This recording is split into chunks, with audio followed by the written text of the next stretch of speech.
best place to hide the truth is in the pages of a book.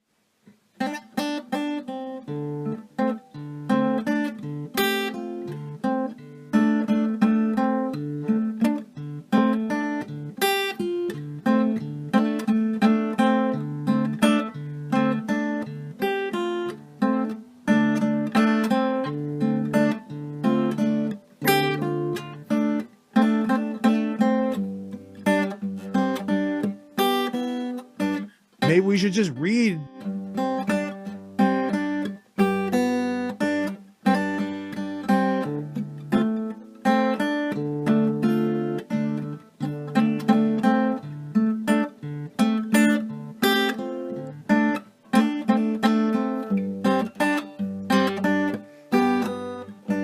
Maybe we should just read.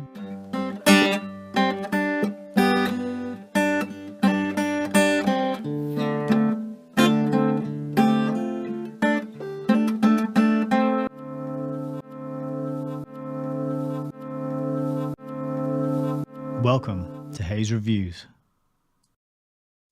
Well, hello there. Welcome back to another episode of Hayes Reviews. My name is Nick. I am the creator of this channel and this show and the evil genius mastermind behind all the world's problems. No, I'm just kidding. What I am here to do is to read books and share them with you, my lovely, wonderful, curious, inquisitive, and intelligent audience. Because let's face it, being able to concentrate for longer than a span of about 2.5 minutes these days is a sure sign of intelligence. And if you're tuning in here and sticking it out with me for 1, 2, sometimes 3 hours, it means you've got a robust attention span and unquenchable thirst for knowledge. And it means that we just might be able to change the outcome of what is going on, right? Not for everybody, perhaps, but for ourselves and the people close to us and the people we love. So welcome back, and welcome here. If you are stumbling in through the door the first time, accidentally, you've landed up on this page. It's very good to have you here. And so welcome. As always, if you're tuning in on the replay, there'll be a comment pinned underneath the video with timestamps. And so you can use that to jump straight to today's reading. But if you're here live, you got to sit back and enjoy your popcorn and your snack and your drinks, and we'll go on the ride together in real time. So today we're continuing our reading of The Fearful Master by G. Edward Griffin. We've polished off the first part of the book, and that was quite a sobering, somber ride indeed. It was very revealing. This book is all about the United Nations, and it was written back in the 60s, and that was only 20 years or so after the United Nations was formed, and it's focusing mainly on what was achieved in those first 20 years. And of course, a lot more has been achieved since then. And I was on Twitter today talking to somebody on there about Fabian Freeway, and this person was asking, oh, it's all well and good learning about the Fabians and their involvement in international socialism and communism, which is very much tied in with the United Nations. But the Fabian Freeway book only takes us up to the 60s. Are there any books that tell the story from the 60s up to the present day? Yes, there are, and we're going to be reading one of them next on this channel after we've polished off The Fearful Master. So yes, we're reading some old books and we're kind of going back in time and we're looking at these books from the 50s and the 60s, but that doesn't mean there's nothing else to say and the story ends there. It's just to give us some historical context within which to interpret and understand the events of the current time that we're living through. And I'm sure you'll agree with me, there's pretty crazy events. There's all sorts of stuff happening. It's never ending and non-stop. It's always coming at us through our social media, through our algorithm feeds, new interviews, new shocking, you won't believe what they just did, all these kind of amazed faces that Nigel Watson was hilariously making fun of on a recent video, all designed to confuse and alarm and upset and stress you out. Why? Because you'll be in a state of fear. And if you're in a state of fear, you are more easy to manipulate, and it is much more easy to corral and guide and steer fearful animals, right, into the place that you want them to go. Fear is not a good long-term strategy for us. When we are in a state of fear, it impacts our ability to make good decisions, to analyze, to think clearly and rationally, and it impacts our ability to exercise our willpower even. it short circuits our brain, and we can make rash decisions. We can do things that are stupid, that are harmful to ourselves and to other people in the short to medium term. We want to find a place of calmness. We want to find a place of acceptance from which we can view the landscape and assess what's going on and make decisions from that point onwards. And the whole point of going back in time and reading some of these older books is to see what the map was, what the warning signs were back 60 years ago, for example. It's incredible that G. Edward Griffin has been writing books and making documentaries and speaking publicly about the kinds of issues that we're going to be learning about tonight. And yet it took me until I was in my mid-30s to discover this information. This is the kind of information that should be in the schools. It should be on mainstream television. You know, it should even be the main talking points of some of these bigger alternative news sources. But sometimes you have to go a little bit further afield into the darker corners of the internet and find channels like mine where you can actually get some good, solid research and facts about what's going on. And really, it's not me providing you with the research and the facts. It's the authors of the books that we read here. It's really not the Nick show.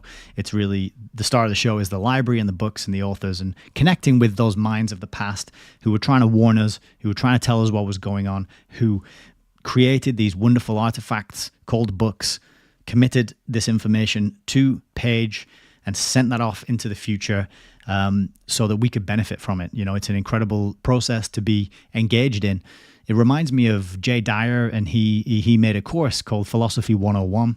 It's an excellent course. I've got an affiliate link in the show description if you're interested in purchasing that. It's a fantastic introduction and overview of philosophy. And how he described philosophy was that it's a conversation that's been going on for a very long time, thousands of years. And it's an ongoing thing. So when you engage in philosophy, you go back and you read these philosophers from hundreds and 500,000, 2,000 years ago, beyond. They all build on each other and respond to the conversation that came before them. And that was very interesting, an interesting idea to me. For example, one of the things he says is that the idea of a multiverse is not a new idea. They were talking about that back in ancient Greece. We kind of think of the multiverse as some shiny new thing that we've just discovered, like, whoa, man, it's the multiverse. And all these films and superhero films and other films as well contain this concept of a multiverse and traveling between different universes. That's an old idea. Did you know that? It reminds me of what Mark Passio says, is there's nothing new under the sun. Everything that we are learning, we are relearning in a sense. We have been cut off from a coherent narrative of how we got here and who we are and what's going on in this place. That has all been hidden from us and occulted from us. And it is my feeling that the best place to rediscover that is in the books. Hence why the subtitle to this channel is Truth in Books. That's what we're trying to find. We're trying to unearth and dig up some little nuggets of truth in these old, dusty, stinky, damp tomes that I have amassed and collected over the last 4 years. Because indeed, it was the lockdowns which triggered my appetite for learning the truth about what's going on in the world. And I quickly realized that books were the best place to do that, while I also was seeing censorship and started to get worried that maybe I won't have access to James Corbett or Grand Theft World podcast or The Last American Vagabond or Jay Dyer. At some point in the future, the internet might get locked down, or some of us might get locked out of it. But no one can lock me out of my books that I have here sitting on my shelves behind me. And so my research and my learning can continue for the rest of my life, I think. With the amount of books I've got now, I'm pretty sure I can keep learning for the rest of my life, even if I were cut off from the internet. Anyway, that's my introductory little ramble tonight. I don't have much prepared in the way of a preamble because we've got quite an ambitious session of reading ahead of us. I'm hoping that we can finish the whole of part 2. We should be able to do it. It's about 40 pages. So I didn't get anything ready to kind of breeze through and show you at the beginning. I suppose a couple of announcements might be, I would like to highlight an interview that I did recently. And this was with James Jordan, aka Lieutenant Colonel Drizzle. And he is over running the Grand Theft World Liberty radio show. And that was a really fun conversation. And I had a good time just talking about some of the things that I just mentioned, but in a little more depth. We discussed books, buying them, reading them, my journey to creating the Hayes Reviews channel, and we talked about the current unrest in the UK, and also what I think would be a prudent way to move forward with caution, with concern and care and attention paid towards who you are speaking to and what you are saying to them. We're kind of moving and shifting now into that time where people are grassing each other up to the thought police, doors are getting kicked down, children are getting arrested for posts that they've put on Twitter. People are sharing the wrong meme could get you jail time. That's where we're at in history. It's incredibly serious. It's incredibly sobering.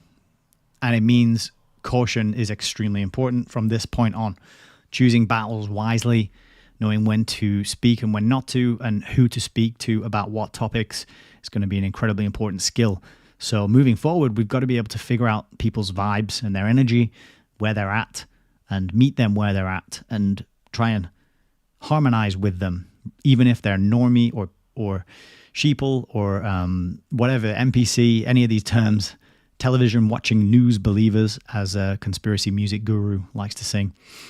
We've got to learn to vibe and match the frequency that everybody is on when we meet them, because that way we can sort of chameleon our way through the crazy times that we are undoubtedly steamrolling into. So we talked about that. Cheerful, delightful, uplifting stuff on Liberty Radio. The links to that are all over the place, but mainly you can find them in the Telegram chat for Hayes Reviews. And if you want to find out where I hang out, it's Instagram, Twitter, Telegram, and all those links can be found at allmylinks.com/Hayes Reviews. So that was a really good fun interview. I've got a few more things coming up in the pipeline, but I won't say much more about them yet. I'll just let you know when they are live and ready for your viewing or listening pleasure. Okay. So over on YouTube tonight, we've got a lovely motley crew of wonderful channel supporters. Frank is here, Johnny, Gwen. We've got Anti-Coviet as well, and LJ. Good evening to you all. Very glad and grateful to have you back in the audience. And then over on Rumble, we've got Heidi and Jam Hashwish. Very welcome. Good evening to you both too. And over on Odyssey, I don't think we've got anybody. So, which is a shame, because I like Odyssey. Out of all the platforms and channels that I broadcast to, Odyssey is my favorite platform. They've just recently got rid of advertisements. They are really trying to do their best in terms of free speech and supporting independent content creators. So if you are adventurous, then why not wing your way over to Odyssey, make an account and explore it and have a look at what's going on over there. I also really like Rockfin, but the last few times I applied to become a content creator on there, they never got back to me. So I've stopped pushing the Rockfin now as a platform. But from what I can tell, it's a very good platform, protecting and respectful of free speech, and it makes it really easy for you to donate to and support your favorite content creators. On that topic, if at any point during tonight's presentation you should feel so inclined to do so, you may find a multitude and variety of ways to support at allmylinks.com/Hayes Reviews. It would be very much appreciated. I'm not going to lie, I will probably spend any donations on books, either books or some sort of hardware to improve the setup and the state of the broadcasting. We got to build a website. We got all sorts of things we got to do on Hayes Reviews, and money helps that stuff get done faster, because I can pay people to do it instead of doing it myself. Or these days I can hire some sort of piece of software to do it, which makes things a lot easier. But anyway, that is by the by. What we are really here for tonight is The Fearful Master, G. Edward Griffin's excellent book about the United Nations. Before we dive into that, I will give you a little recap about part one. Off the top of my head, unprepared, with no notes or anything, okay? So make sure to fact check me and go back and listen to parts 1 and 2 where we read through the first 4 chapters of the book. But Ed Griffin, he opened the book with a case study, and the case study was of a place called Katanga. Back in the early 1960s, there was political changes going on in Congo, and governments were forming, and the country of Katanga did not want to be part of the rest of the Congolese, is that how you say it? Government, right? They wanted to be independent. They wanted to be on their own, and they elected their government and representatives, and they were happy doing their own thing. But that wasn't in accordance with the plan of the big players, the United Nations, the people at the United Nations. And what happened was a kind of political back and forth where the elected governments were challenged by a communist-funded alternative party. And the curious thing that Ed Griffin pointed out is that the UN, not only the UN, well, I was going to say the UN and its member states, so America and Belgium and all these other countries, seem to side more with the communist-backed political parties in that part of the world, instead of being sympathetic to the one that was modeling itself on the American system and the American values and the American way of governance, which is pretty interesting because I was recapping I think part 2, and it was saying how the American public were told that all this money that was going over to help the UN fight in the Congo was to repel a communist threat over there. That was the public-facing narrative as to what was going on. But in fact, when the dust settled, when G. Edward Griffin read the books and the testimony of the people and the investigative journalists who were on the ground there, such as Philippa Schuler, it turned out that the UN and the money that they were taking from the American taxpayer was actually going to protect the communist-backed candidate whose name was Patrice Lumumba. I think I got that right. And the tensions brewed and brewed and brewed until, in the end, the UN just went in and slaughtered a bunch of people. They targeted civilian vehicles, civilian infrastructure. They murdered priests and doctors. They murdered foreign nationals, people who had gone out there to retire, people who had gone over there fleeing communist advances in other countries. And the UN just went in and indiscriminately wiped everybody out in basically what amounts to a massacre. During this time, there was a document written by 46 doctors who wrote and were appealing to the governments of the Western world to condemn the actions of the United Nations. That never happened, of course, but that document is called 46 Angry Men, and we have a copy of it, which we're going to read through. I was thinking maybe after we finish with the book, we can go and look at some of the extra materials I got. So that was the summary of the first part of the book. Obviously, there was a lot more detail, a lot of quotes from various sources. And what G. Edward Griffin told us is that the people he's reading are not antagonistic towards the UN. They are sympathetic to the UN. They are in support of the UN, but they're just calling it out. They're saying the UN is a good thing, but it needs to be held to account. And what it has done is unacceptable. Okay, so these aren't just 100% anti-UN people, okay? If that makes sense, the sources are people, they're mainstream, they're journalists, they're very establishment type figures.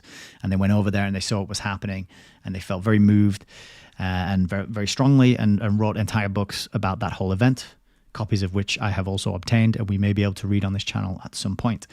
But like all of the most important history, I'd never heard of Katanga until I read this book.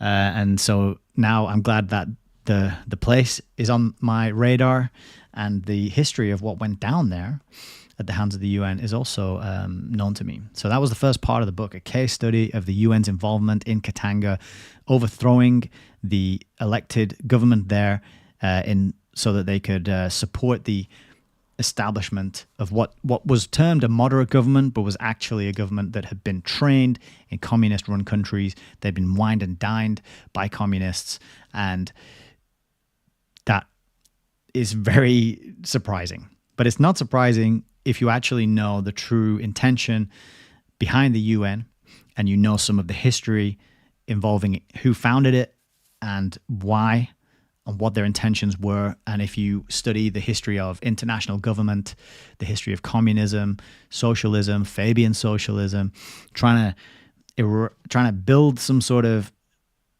supranational organization, right? That will get the member nations all in line and make them all the same, all around the world. Make the businesses, the language, the dress, the culture homogenized, and make it the same. So we're reading this book, and it was written in the 60s, and we're looking at it and reading it from the vantage point of 2024, where we've had 60 more years of this agenda unfolding basically unopposed. There are not that many people out there questioning the UN. There are a lot more now after the events of the last 4 years. And there's a few people like Sandy Adams who have been doing it for quite a long time. So we're filling in some of the context about what's going on today so that we're better able to explain it and tell our friends and family and loved ones about it. So that's my little summary. That's part 1 and part 2 of this series. We are broadcasting tonight with part 3. And I think with that said, it's probably about time to jump right into the book. Let's have a look at the comments. Antikoviet says, Nick, have you ever done Fahrenheit 451? I have not. I haven't read that on here. I haven't done any fiction. It's all been nonfiction so far. And I haven't even read 451. So something I'm aware of the fireman and the book burning, but I haven't read the book itself. Johnny Fogg says, fear and uncertainty are the most powerful tools of a manipulator. Totally agreed. Yes, that is correct. And they make you doubt reality, says Antikoviet. And then big up to the Surrey Massive. We got a number of viewers tuning in from Surrey, which is very good. I'm just going to have a sip.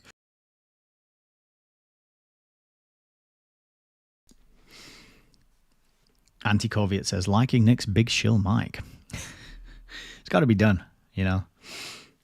It's got to be done. I won't accept YouTube's ad money. I don't want to get paid by YouTube, but I would like to get paid, but not by YouTube. You know, I'd rather not get paid than get paid by YouTube. So it's got to be done right. LJ says, started reading Green Tyranny and Aldous Huxley's name has cropped up. Was he in the Fabian Freeway? So Aldous Huxley, I don't know if he was mentioned in the Fabian Freeway, actually. We got H.G. Wells mentioned. I don't remember the Aldous Huxley being in there in too many, like it wasn't a big role if he was mentioned. Excuse me. But the Huxleys are definitely a family that more people need to know more about. And I believe that people such as Sheep Farm do excellent work on diving into the legacies and the history of the Huxley family. So they're very much worth learning from and learning about for sure. And I've got a bunch of Huxley biographies over there on the shelf. So actually this shelf, I got T.H. Huxley, Aldous Huxley, and Julian Huxley. So that's another one we got to do at some point, go through the biographies and learn about them in their own words, because that's always a good way to do it. All right, let's get into the book. I've whittled on for long enough. I appreciate your patience, but I know what you're all here for when it comes down to it. So, Fearful Master, a second look at the United Nations. And Antikovia is just telling us that H.G. Wells died on this day in 1946. How about that? Wow. What a coincidence. Well, rest in peace, H.G. Wells. I hope wherever you are, it is to your liking. And thank you for all the excellent sci-fi. The world would not be the same without you. So we're starting part 2, and this is the Master Planners, and this is communist control of the United Nations.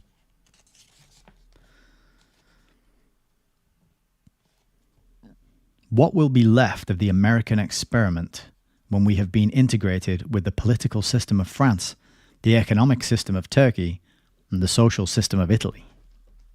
I do not know, but someone knows. And that's a quote from Senator William E. Jenner, June 1958. Yeah, great quote. Someone does know. You know, I very much am of the school of thought as Alan Watt, that much more than we can possibly imagine is planned and scripted ahead of time. I think people would be shocked, staggered, astounded flabbergasted and gobsmacked if they found out the true level of planning and scripting that goes on in our reality. I really do think that. So somebody knows the script somewhere, right? So great quote to open the chapter with there. So this is chapter 7, baby carriages. Speaking before the Senate on February the 23rd, 1954, Senator William Jenner told the story of a young married man working in a baby carriage factory in Germany during the early days of the Nazi regime. Since his wife was soon expecting their first child, the young man began to save his money to purchase one of the baby carriages he was helping to build. But for some reason, the Nazi government refused to let anybody buy them. So he decided to collect secretly the parts, one from each department, and do the assembly himself at home. Finally, when all the parts had been gathered, he and his wife began to put them together. To their utter astonishment, they wound up with not a baby carriage at all, but a machine gun. And, as Senator Jenner observed, quote, the pattern was divided into separate parts, each of them as innocent, safe, and familiar looking as possible. The leaders did not intend to assemble the parts until they needed machine guns. But let's keep in mind that when the parts of a design are carefully cut to exact size to fit other parts with a perfect fit in final assembly, the parts must be made according to a blueprint drawn up in exact detail. This does not happen by chance. The men who make the blueprints know exactly what the final product is to be. They have planned the final assembly years ahead. They do not think they are making baby carriages. The United Nations operation in the Congo was no accident. When all the component parts are put together and viewed in their entirety, they mesh so neatly and consistently over a period of time as to reveal a pattern far too obvious to ignore. Nor did this machine gun come into existence overnight. Actually, the planners, who knew what the end product was to be, had been working feverishly for years. Their job was to get the individual pieces properly designed and then manufactured by as many unsuspecting souls as could be enticed to the assembly line. The baby carriages had been described to these workers with such appealing phrases as peace and security, world brotherhood and international cooperation. But when the pieces were assembled in Katanga, they brought death, destruction, and communism. The only people who were surprised at the final product were those who had taken the United Nations at face value and who had never closely examined either the blueprint or the planners who drafted it. Yeah, so what he's describing here is this process of compartmentalization. And this is one that's talked about a lot by, for example, Mark Passio and others. But this is how the world is run. You know what you need to know to get the job done. And that is true at pretty much every level of the pyramid except the very, very, very, very top, where they have the plans and the schemes and the blueprints and the schematics. But for every level going down that pyramid, down to, where we are down here at the bottom, they just get told a little bit about what they need to know. Go off and build your little latch, or go off and build your little metal tube, and with no idea when the whole thing's put together what it's going to be. Similar to how the Manhattan Project was carried out, right? Compartmentalization. So when people say, oh, that can't be true, there would have to be far too many people in on it. No, you don't need that many people in on it. You just need a lot of people with bills to pay and mortgages to pay who are willing to do work for money in order to make a better life for themselves and their children, which is most human beings on the planet, right? And then you just say, do this job, don't ask too many questions. And Alan Watt often says in his talks that the people who rise to the top and make it in the corporate world are the people who know what questions not to ask, right? And you toe the line and you nod and you say, yes, sir. And certain things you don't ask. And then you get, oh, this guy, no, he knows how to be discreet. He knows how to play along with the games and keep his mouth shut when necessary. He's a trusted guy. We can give him more responsibility and a higher pay packet and move him one rung up the ladder. So very important to bear in mind that this is how organizations, societies, and secret societies and all these kind of schemes and plans are run and perpetrated over the long term against the masses by the few. Okay, back to the book. The first rough sketches for this blueprint were drawn up by Nikolai Lenin. They were expanded by Joseph Stalin and refined by Nikita Khrushchev. Subtle changes and variations are still added from time to time, but the basic plan remains essentially the same. Stalin laid down 5 intermediate goals of communism as necessary steps toward the ultimate goal of global conquest. Summarized, they are as follows. 1. Confuse, disorganize, and destroy the forces of capitalism around the world. 2. Bring all nations together into a single world system of economy. 3. Force the advanced countries to pour prolonged financial aid into the underdeveloped countries. 4. Divide the world into regional groups as a transitional stage to total world government. Populations will more readily abandon their national loyalties to a vague regional loyalty than they will for a world authority. Later, the regionals, such as the present NATO, CETO, and the Organization of American States, can be brought all the way into a single world dictatorship of the proletariat. And the footnote for that says Joseph Stalin from the book Marxism and the National Question, published in 1942. And I think that page deserves a tab. And you can see how much progress has been made towards the achievement and the realization of those aims since the book's publication in 1964, right?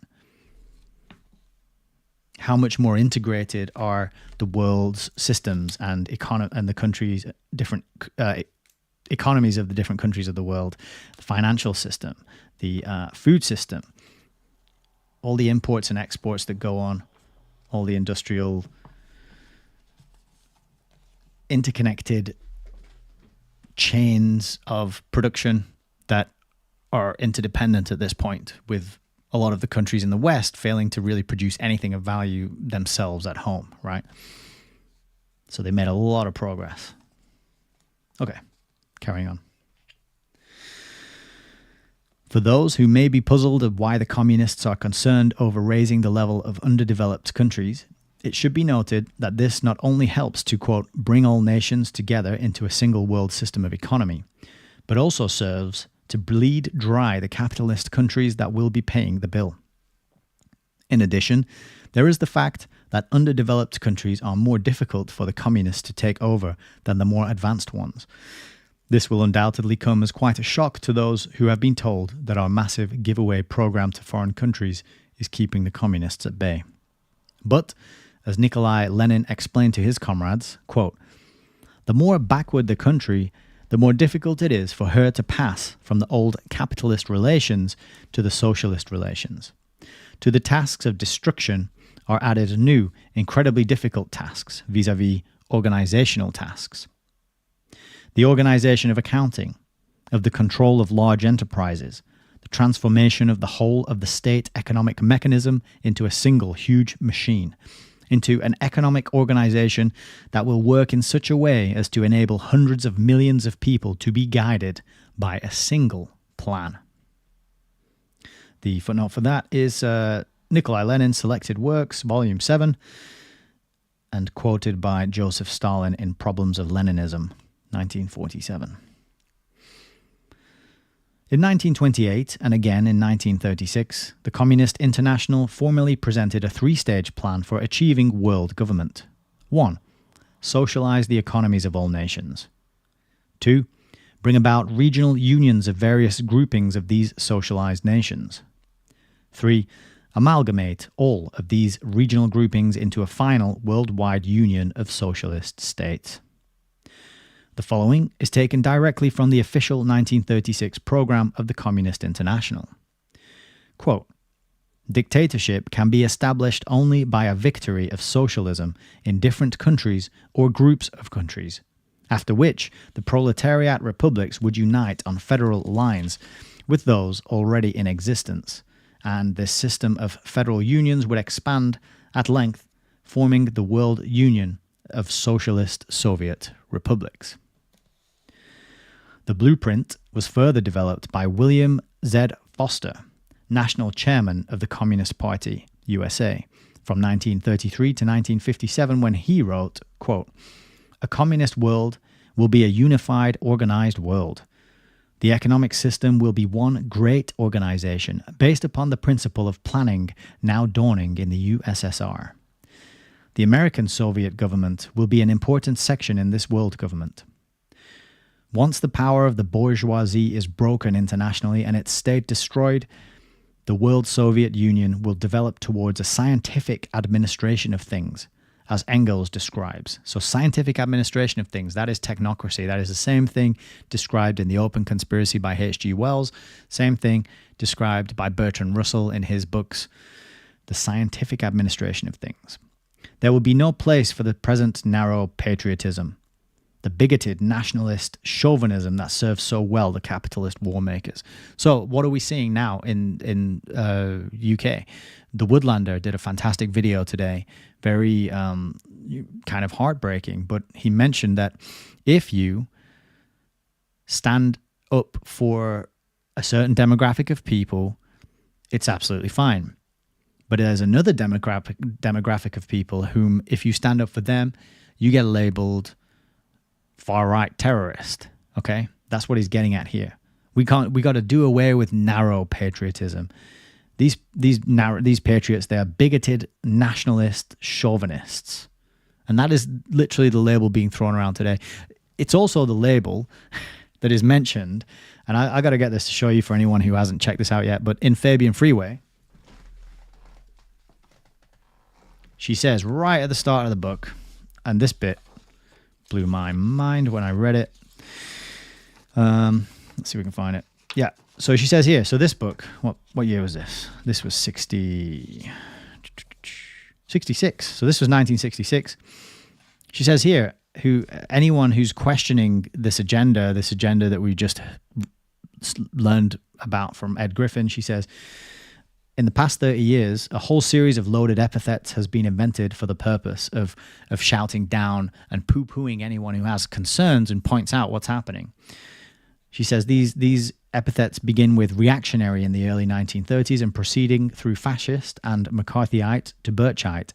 At present, right-wing extremist is the automatic catchword applied to any person who seeks to expose or oppose the socialist advance. And that was in 1966, still happening today. Ed Griffin was talking in 1964 about it, still happening today.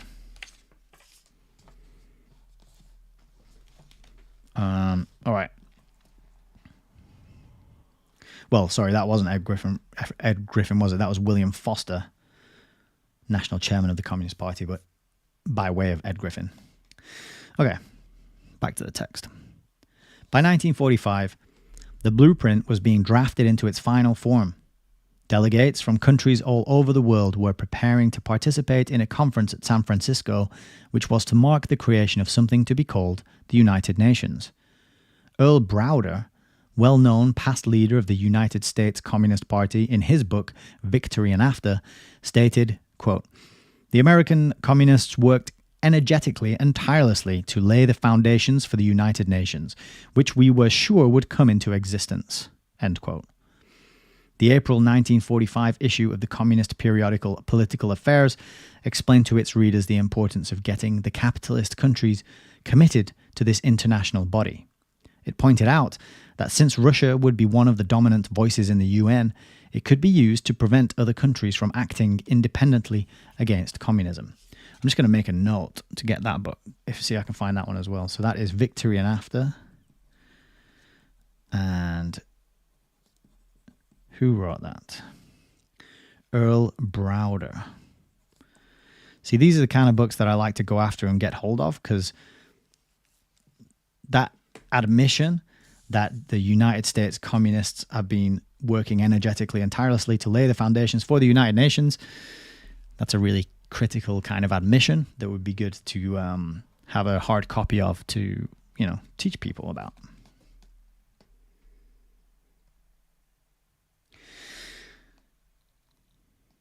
The April 1945 issue of the communist periodical Political Affairs explained to its readers the importance of getting the I just read that bit, apologies. The magazine stated, quote, Victory means more than the military defeat of Nazi Germany. It means the collapse of anti-Soviet policies and programs as dominant tendencies within the capitalist sector of the world. It means that the policy predominant during the interwar years of attempting to solve the world crisis at the expense of the Soviet Union is replaced by the policy of attempting to solve the crisis through cooperation with the Soviet Union.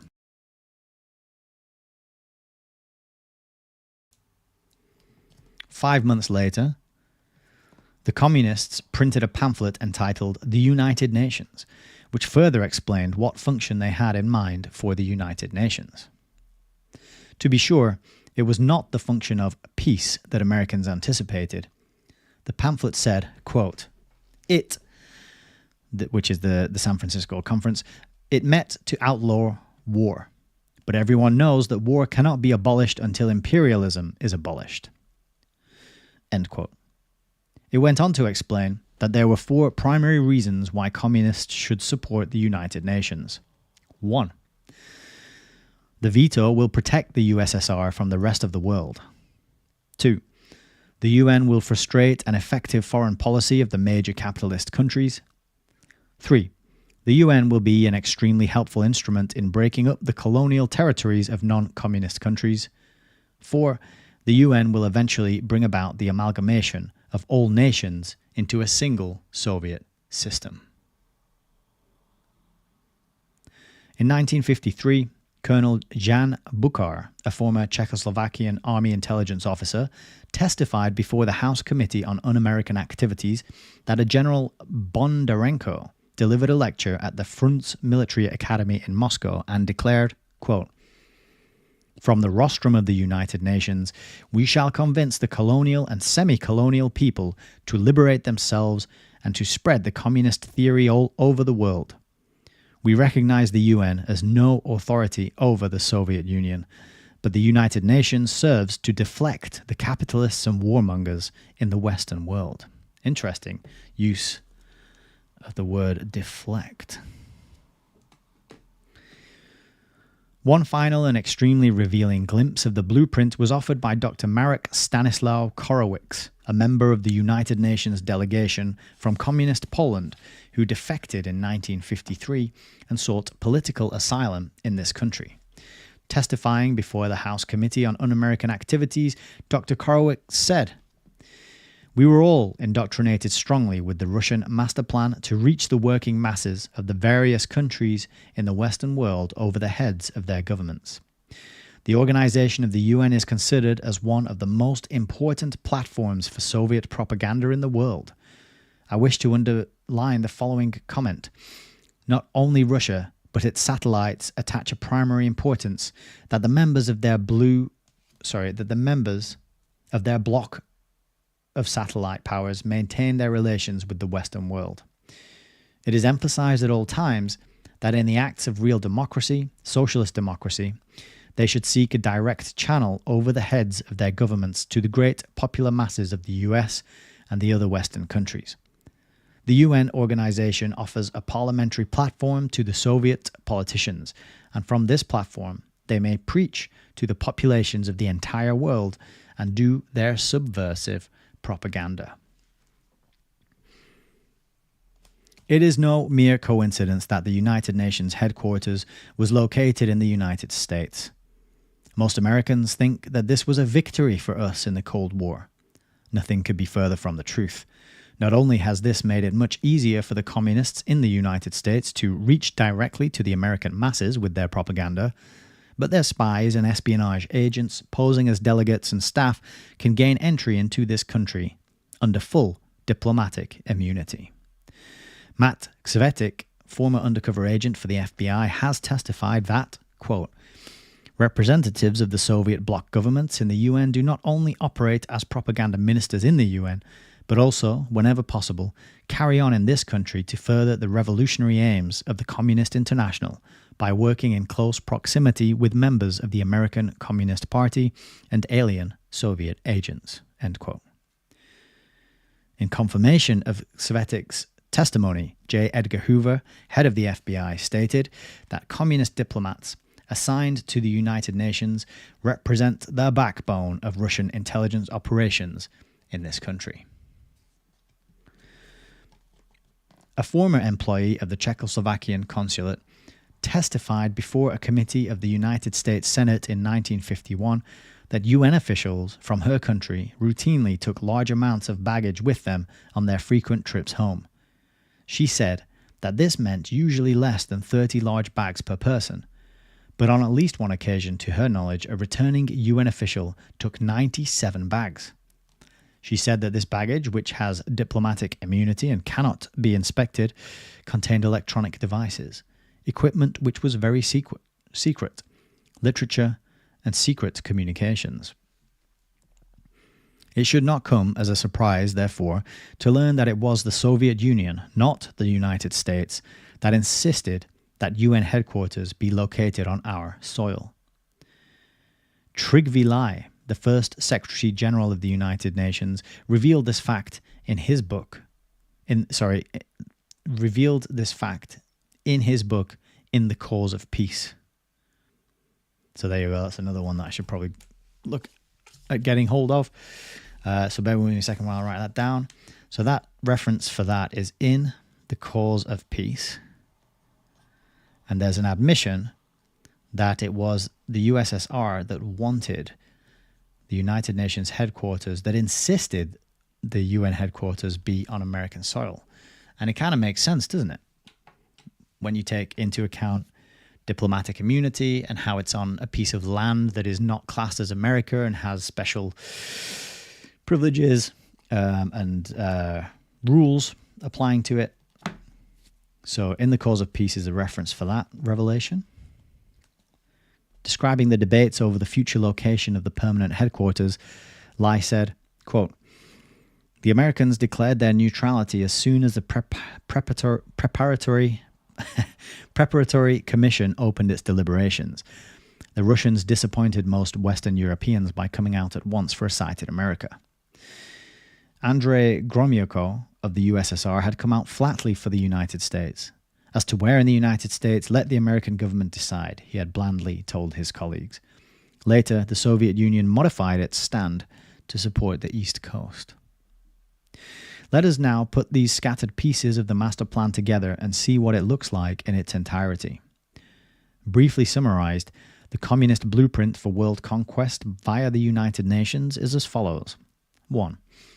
Consolidate total working control of the United Nations into communist hands as rapidly as possible. 2. Use the United Nations to break up the colonial territories of non-communist countries. 3. Use the United Nations as a vehicle for subversion, espionage, and propaganda within the non-communist member nations. 4. Induce the non-communist member nations to abandon any strong independent foreign policy of their own by turning over this function to the UN. 5. Maneuver the non-communist member nations into establishing socialism at home as a necessary transition stage to communism and to become dependent economically on the overall international socialist control and direction of the UN. 6. Induce the stronger non-communist member nations to transfer full control of their military forces to the United Nations. After this, no resistance will be possible. The world will be communist. Since the United States is, at the present time, the only nation on Earth that offers the potential of real resistance to the communist plan of world conquest, I'm not sure that statement aged particularly well, the UN blueprint has been primarily designed for us.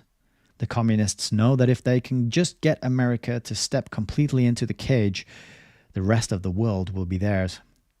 And so, in practical terms, the master plan can be further simplified and condensed into just one simple objective: to gain full working control of the UN and at the same time to entice the United States to gradually surrender its sovereignty to this world government.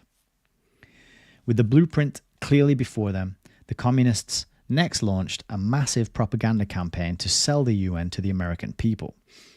The April 1945 issue of the communist periodical Political Affairs set the pace with the following directive, quote, The major question for us in connection with the San Francisco Conference is to assure the adherence of the United States to the World Security Organization, in the spirit of the policies formulated in the Crimea Declaration, at which time it was decided to form the UN. We have come a long way along this path, but the final battle has not yet been won, although we are in an extremely favourable position to destroy the remaining bridgeheads of opposition. In his address to the National Committee of the Communist Political Association in March 1945, Earl Browder signalized the struggle for complete national adherence to the Crimea policies as America's decisive battle. At the time of the Moscow Conference in October 1943, the Senate voted 85-5 in favor of the United States' participation in a World Security Organization, even changing the phraseology of its resolution to accord with the Moscow Declaration. Only the die-hard obstructionists voted against the resolution. Building up vast popular support of the Crimea policy would create the best atmosphere for the United Nations meeting and for routing the opposition. After the charter is passed at San Francisco, it will have to be approved by 2/3 of the Senate, and this action will establish a weighty precedent for other treaties and agreements still to come. But the victory cannot be won in the Senate alone. It must emanate from the organized and broadening national support built up for the president's policy, on the eve of the San Francisco gathering and after. Great popular support and enthusiasm for the United Nations policies should be built up, well organized and fully articulate. But it is also necessary to do more than that. The opposition must be rendered so impotent that it will be unable to gather any significant support in the Senate against the United Nations Charter and the treaties which will follow. That's from Political Affairs magazine, 1945. Elsewhere in the same issue of Political Affairs, the communists received detailed instructions on how to capture this great popular support. Quote, "It is necessary to show convincingly that, in criticizing or directly opposing the decisions of Crimea, these elements are opposing not only London and Moscow, but also, and in the first place, Washington, our nation's foreign policy, that they are jeopardizing and obstructing America's national interests. In fact, around this single proposition, it is now possible to enlist the active and coordinated support of every major organization and group in the United States, ranging from national, state, and local governmental bodies, the U.S. Chamber of Commerce, the Farm Bureau, and the American Legion, to the AFL, the CIO, and all other people's organizations. This will be achieved if this vital battle is fought out in an uncompromising manner so as to reject all amendments and reservations, and if it is waged in behalf and on terms of America's national interests, as well as those of the common needs and the unity of action of all of the United Nations." Yeah, so just tell everyone that it's the most important thing for America's national security to join the UN, and everyone will sleepwalk right into it, as we so often tend to do. All right. That this campaign was overwhelmingly successful hardly needs mentioning. The opposition was indeed rendered so impotent that it was unable to gather any significant support in the Senate against the United Nations Charter. Americans, jubilant at the idea of a peace organization which was in their national interest, unhesitatingly pledged their unlimited cooperation and support. And you got to remember as well, this was like when a lot of people had the First and the Second World War, and it was still in living memory. So that was the time to get massive popular support for something like this. And it makes you wonder, when you look into the origins of those two events, and talking about how things are planned and the blueprints exist and the schematics and the timelines and the scripts, was it all orchestrated as one plan?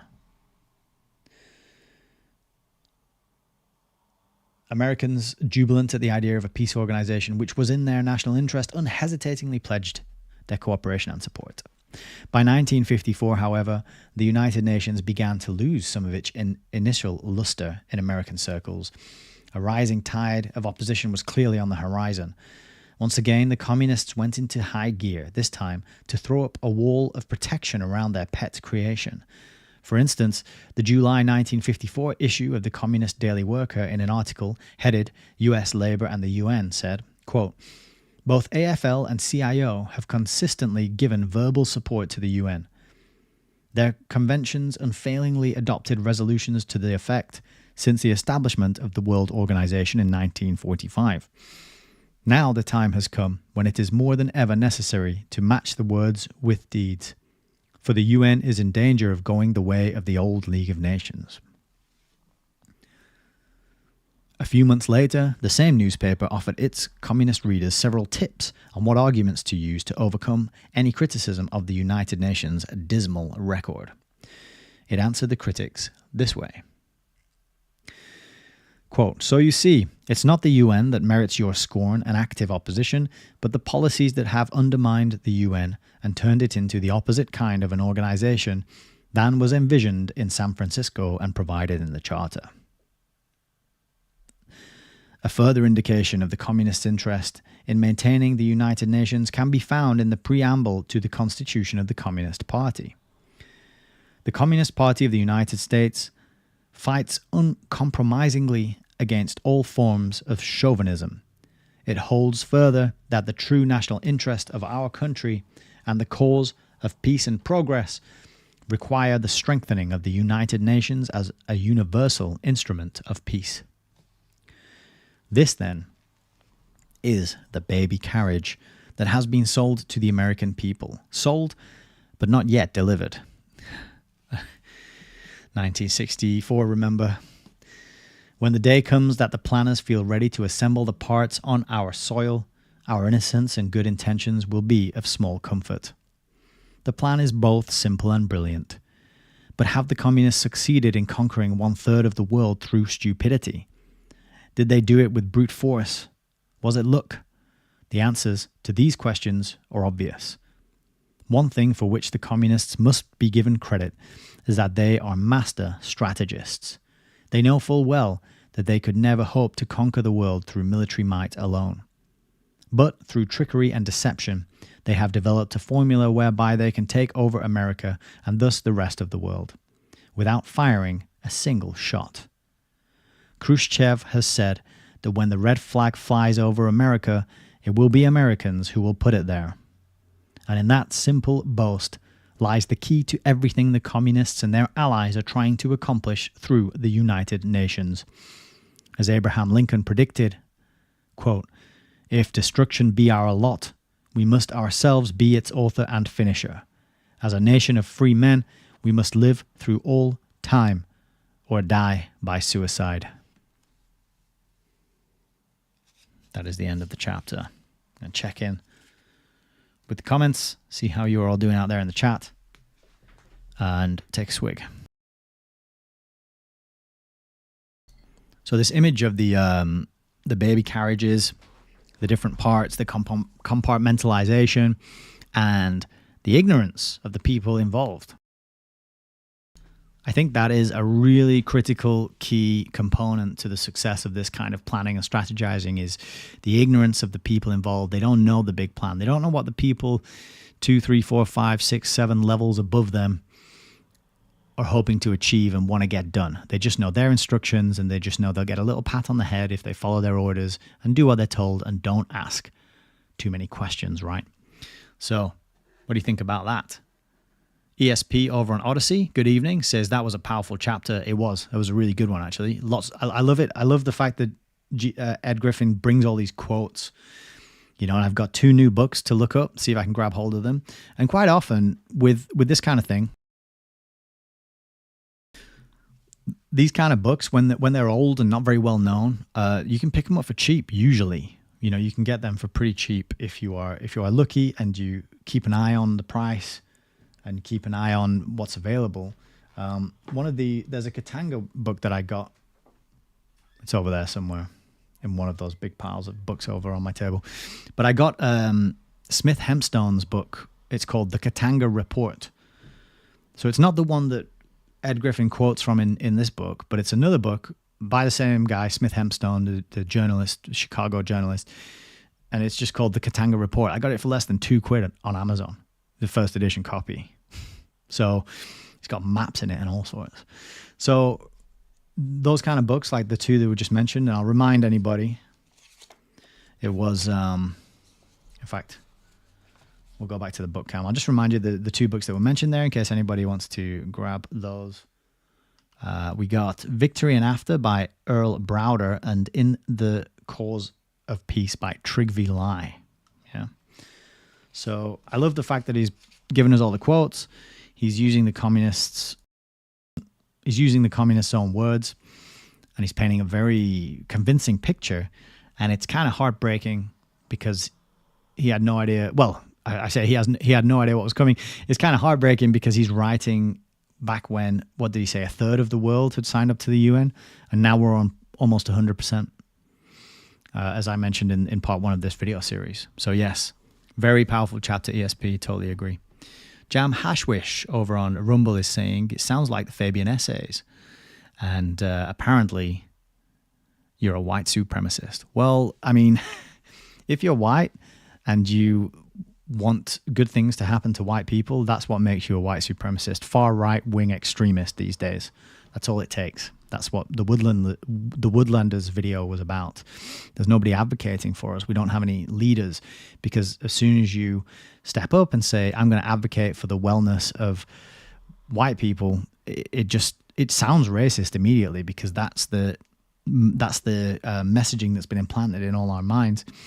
People hear that and they go, just a racist group, isn't it? It's a racist organization. But you stand up and say, I'm here for the well-being of black people. Sounds great. Sounds good. That needs to happen, because we all know that non-white people are precious and need to be protected and looked after because they're at a severe disadvantage, right? So this is how powerful programming is, mind viruses, and how deep it goes, that it actually hits people on an emotional level, right? So yes, creepy, tricky, all to do with language and words and programming people, programming their subconscious with ideas and mind viruses and memes, mimetic warfare. So be very conscious of those, be very aware, be very specific in the language you use. Ask people, get into the habit of challenging people to define their terms and to define the words that they're using. By that, I mean, if somebody says to you, oh, you're racist, you say, well, okay, maybe I am, maybe you're right. But before we continue this conversation, can you define racist? Because you have to come to terms. You have to agree on a definition. Otherwise, you're going to talk past each other and have misunderstandings. It's going to get heated. Arguments might erupt.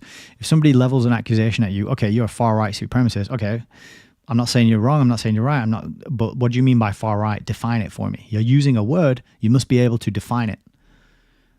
What do you mean by extremist? You're using this word. You must be able to define it. And if they can't define it, you win the argument there and then.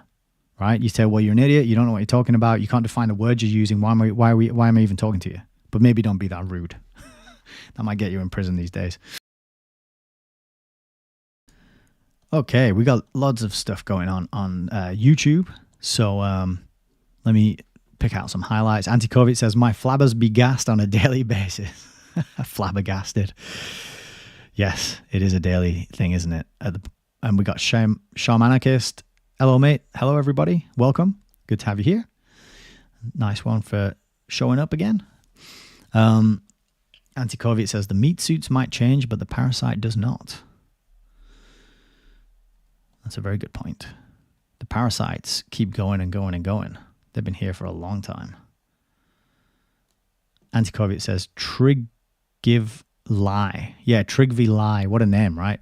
His last name is literally Lie. So be good to get his book, see what lies there are inside. Frank Lennon says, this is truly breathtaking stuff.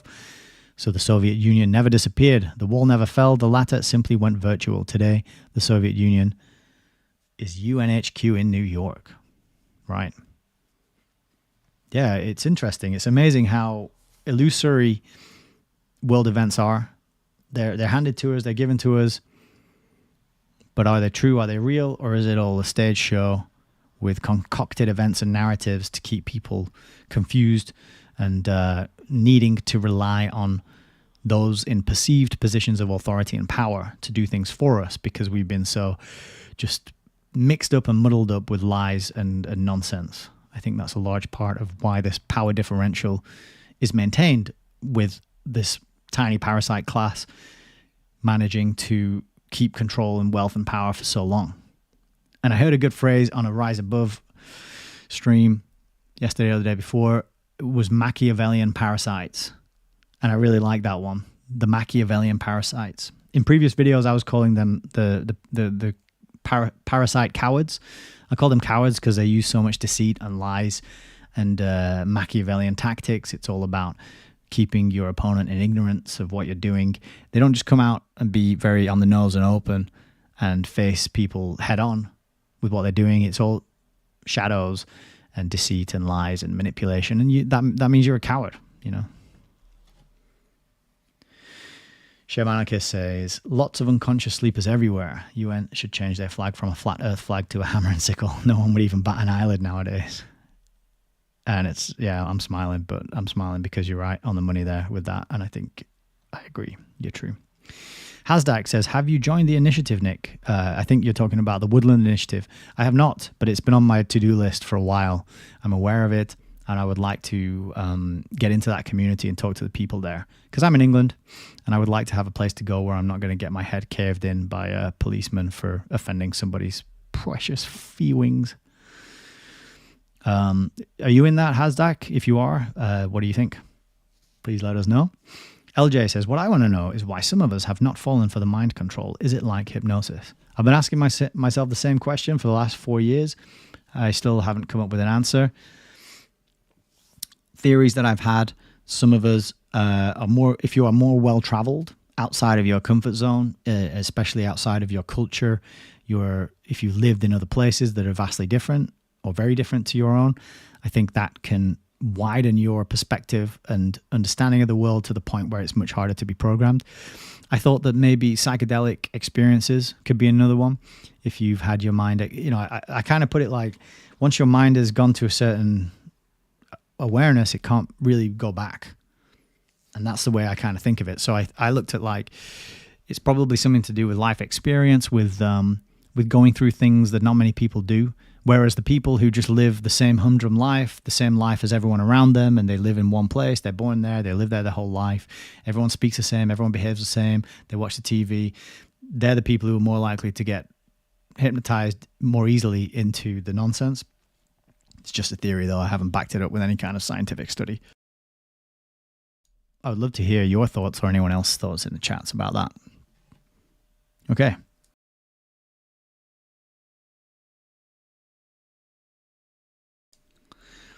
Let us carry on with another chapter.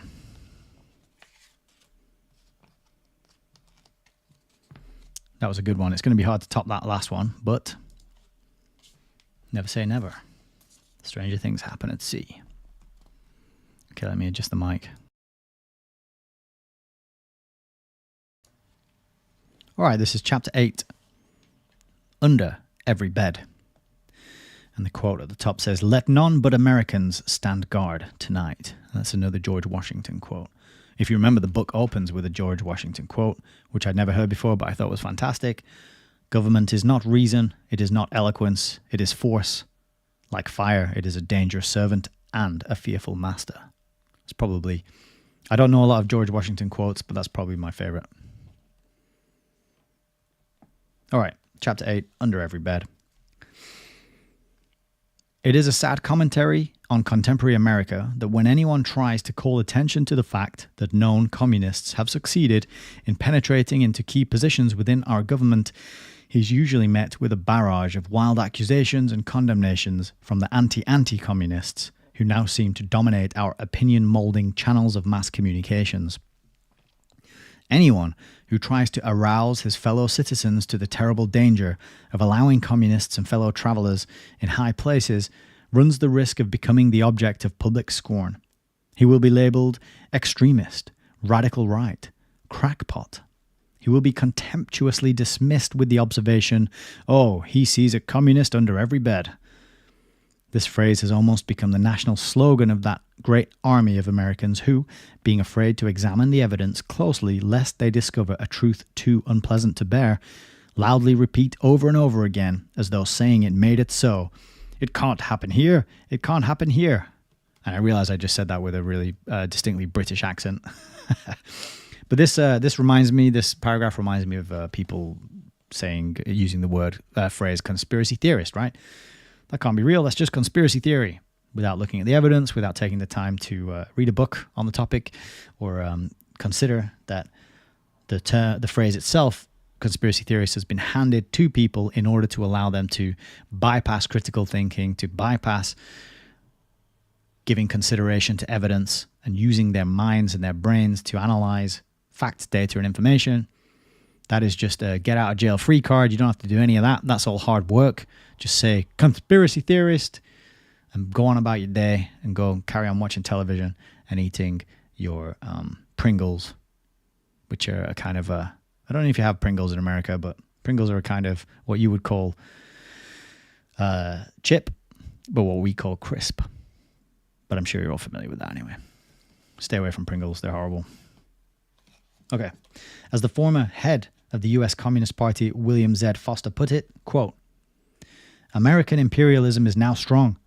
Its champions ridicule the idea of a revolution. They console themselves with the thought that it could never happen in this country. And they scorn the at-present weak Communist Party. But they overlook the detail that the same attitude was taken toward the pre-revolution Bolsheviki. There is, of course, no law that offers us eternal immunity from a communist takeover. It can and will happen here, unless enough of us do something to prevent it. To act intelligently, however, we must first know how the enemy is operating, and then appraise his progress and the strength of his present position. We have already studied his master strategy. Let us now examine the extent to which he has succeeded in carrying it out. Since a major communist objective is to consolidate total working control of the United Nations, and since all else depends on that single accomplishment, we shall begin with that part of the record. The casual observer might conclude that the degree of communist control over the United Nations can be measured by the number of votes they have from satellite countries. On this basis, the communists could only come up with about 12 out of the total of 113. The record shows, however, that a substantial number of countries classified as neutral consistently vote with the communist bloc. The Afro-Asian bloc, for instance, which now has over half the total number of votes in the entire organization, and much of the Latin American bloc, almost never vote on the same side as the United States, unless the United States happens to be voting on the same side as the Soviets, as is often the case. Not all of these countries, of course, are under the full control of Moscow, but they are, without exception, fiercely socialist and anti-US in their orientation. Many of them consist of little more than primitive areas of the world ruled by tribal chiefs and petty despots. Kenya, for instance, is now run by Jomo Burning Spear Kenyatta, former leader of the terrorist Mau Mau uprisings of the 1950s. Many nations in the United Nations are dictatorships with hardly a pretense at representative government. Few of them share values and traditions similar to ours. There is widespread contempt for the rich Yankee who thinks that his money can buy friendship. And we should not deceive ourselves. Most of what apparent support we do get in the UN is a result of financial bribery and nothing more. Conor O'Brien inadvertently confirmed this when he wrote, quote, Delegations from countries receiving aid from the United States would be warned in a friendly way that Congress might find it hard to understand a given vote. Such countries rarely allowed to their delegates the luxury of an incomprehensible and therefore potentially expensive voting position. Shocking as this situation is, it should not be surprising. After all, how does one go about enlisting the support of feudal princes, tribal chieftains, despots, and cannibals? With moral persuasion? The Soviets are perfectly content to let us spend ourselves silly, buying the illusion of temporary leadership, while they work behind the scenes consolidating their control of the UN. It is frightening to ponder what will happen when Uncle Sam's money runs out. The voting delegates, however, are not nearly as important in the ultimate control of the United Nations as are the permanent staff members of the Secretariat. The resolutions and edicts that are ground out by the General Assembly and the Security Council are, as we have seen, purposely vague to leave, quote, wide margins of latitude for implementation by the Secretary General and members of the Secretariat. It is in the Secretariat that the United Nations becomes the reality of world government. It is here, among the faceless thousands of international bureaucrats, that ultimate control resides. These men and women can effectively neutralize any resolution and prevent it from being realistically carried out, or they can put teeth into those that were never intended to bite.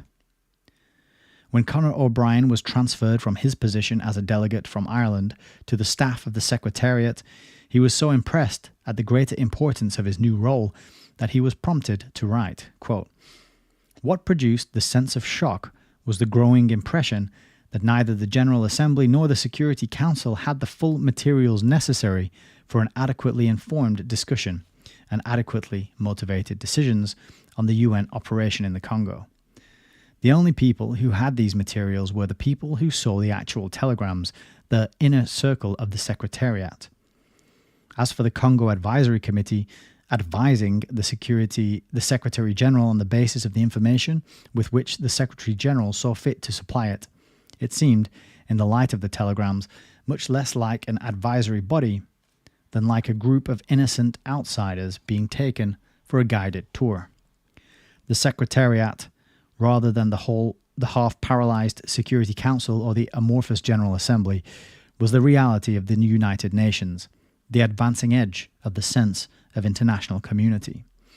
If the Secretariat played its cards remarkably close to its chest, as it now seemed that it was in the habit of doing, it was justified in this, because it was tremendously important, for the hopes it represented, that it should win. Much of this was implicit in my attitude of mind, rather than fully thought out.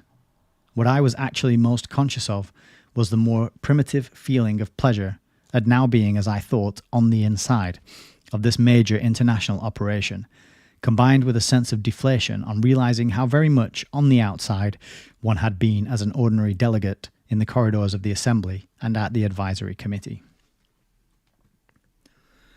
What kind of person does it take to be a desirable member of this inner circle? First of all, like Conor O'Brien, he must have sufficient loyalty to the United Nations that he is willing to place it well above any loyalty to his own native land.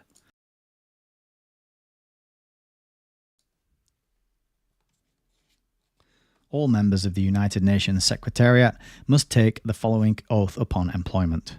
Quote, "I solemnly affirm to exercise in all loyalty, discretion, and conscience the functions entrusted to me as a member of the international service of the United Nations, to discharge those functions and regulate my conduct with the interests of the United Nations only in view, and not to seek or accept instructions in respect to the performance of my duties from any government or authority external to the organization."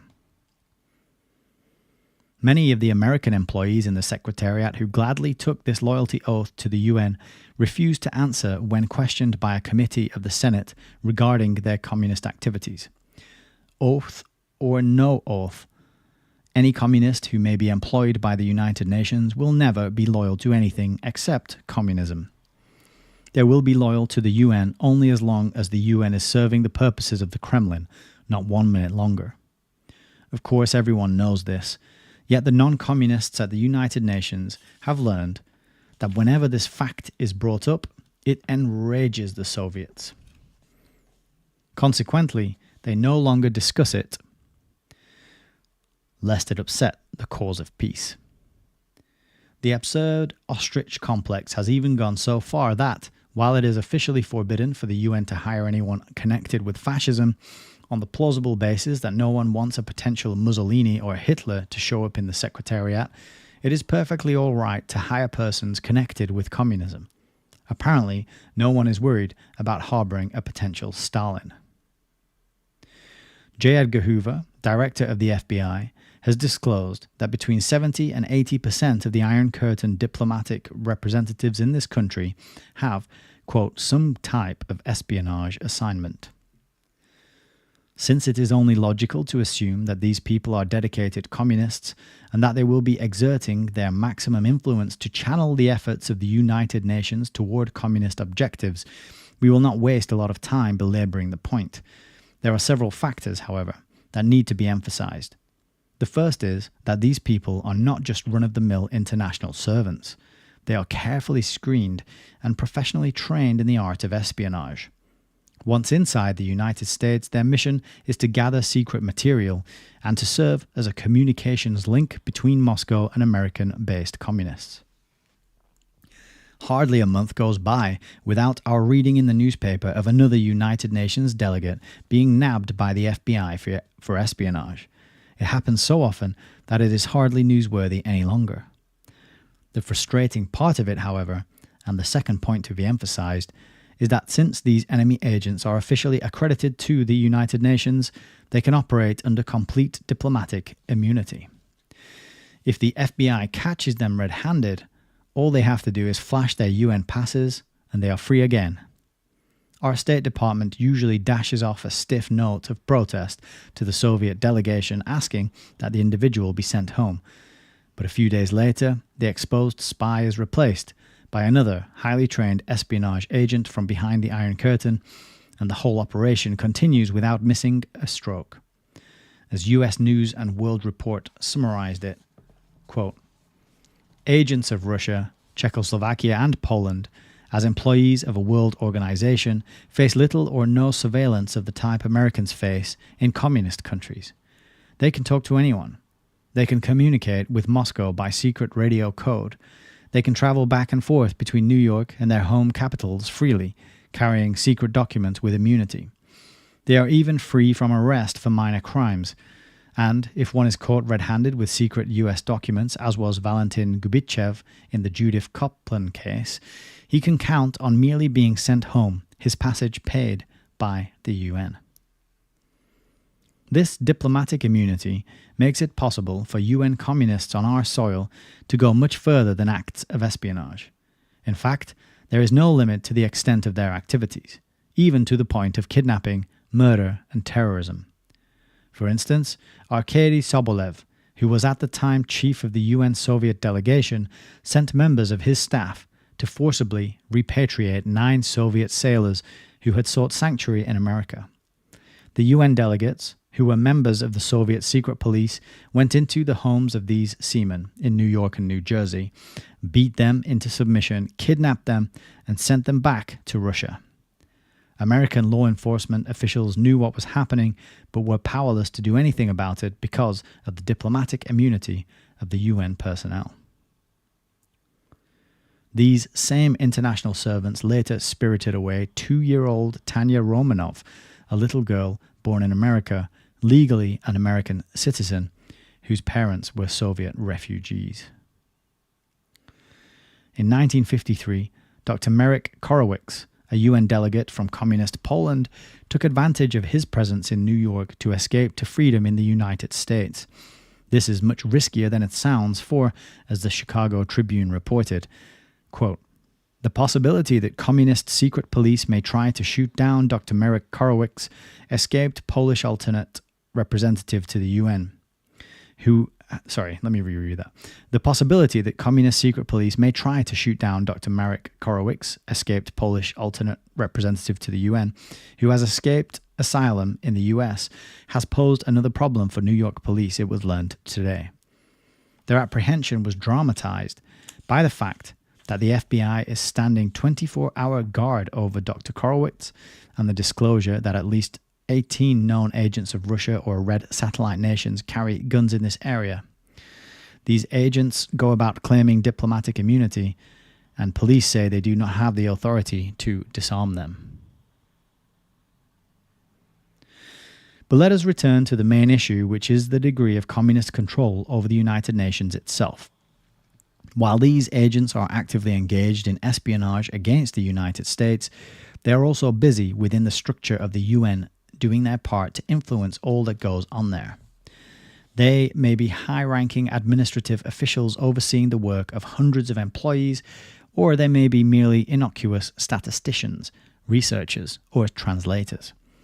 But regardless of their particular assignment, they are part of those unseen hands that can change a word here, interpret a report there, bury important statistics, delay progress on research projects, and in 100 other ways paralyze the whole organization when it comes to a clear-cut issue involving real opposition to communism. But, for the most part, these agents are not relegated to the lesser posts within the United Nations. They are smart enough to get themselves into the key spots where they can exert maximum influence.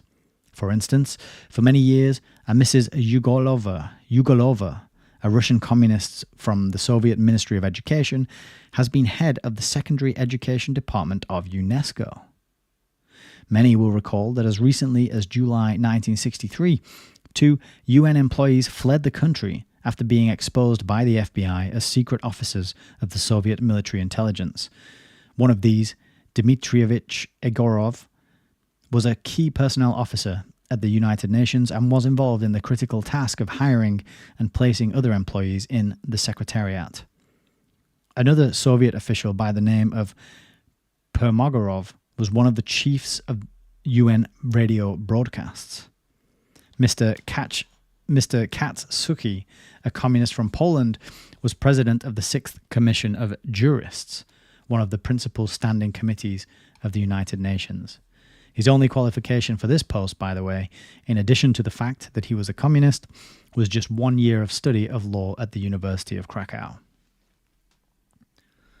These are just samples picked at random to show that these people are not only present within the heart of the UN mechanism, but they are often placed in extremely important policy-making positions. One of the most important positions within the entire United Nations, if not the most important, is that of Under-Secretary General for Political and Security Council Affairs. Most Americans have never even heard of this position, much less anything about the man who holds the job. The Under-Secretary General for Political and Security Council Affairs has 3 main areas of responsibility. They are 1. Control of all military and police functions of the United Nations peacekeeping forces. 2. Supervision of all disarmament moves on the part of member nations. And 3. Control of all atomic energy ultimately entrusted to the United Nations for peaceful and other purposes. In view of the fact that these 3 functions may soon constitute the ultimate power of life and death over every human being on the face of the earth, there would appear to be some minor justification for us to be more than passingly curious over who will wield this power. Since the United Nations was created in 1945, there have been 8 men appointed to the position of Under-Secretary General of Political and Security Council Affairs. They are Arkady Sobolev, USSR, Konstantin Zinchenko, USSR, Ilya Chernitchev, USSR, Dragoslav Piotrich, Yugoslavia, Anatoly F. Dobrinin, USSR, Georgy Petrovich Arkadev, USSR. Bit of a pattern emerging here. Eugeny Dmitrievich Kisiev, USSR, and Vladimir Pavlovich Suslov, USSR. Some observers feel that 8 communists out of 8 appointees constitutes a trend of sorts. But whatever you call it, Trygve Lie, the first Secretary General of the United States, revealed that this pattern was no mere coincidence. In his book, In the Cause of Peace, Lie wrote, Mr. Wyszynski of the USSR did not delay his approach. He was the first to inform me of an understanding which the Big Five had reached in London on the appointment of a Soviet national as Assistant Secretary General for Political and Security Council Affairs. Mr. Stettinius confirmed to me that he had agreed with the Soviet delegation in the matter. The preservation of international peace and security was the organization's highest responsibility. Sorry, I just had to sneeze there. And again. The preservation of international peace and security was the organization's highest responsibility, and it was to entrusting the direction of the Secretariat Department most concerned with this to a Soviet national that the Americans had agreed. It's a strange agreement to make if you're supposedly competing against and rivals of the Soviets. The rest of this chapter is footnotes. So that last bit is from, Trig v. Lie's book. And that's the end of chapter 8. Excuse me a sec. I've got an itchy nose now. Something, must have been some dust between the pages of chapter 8.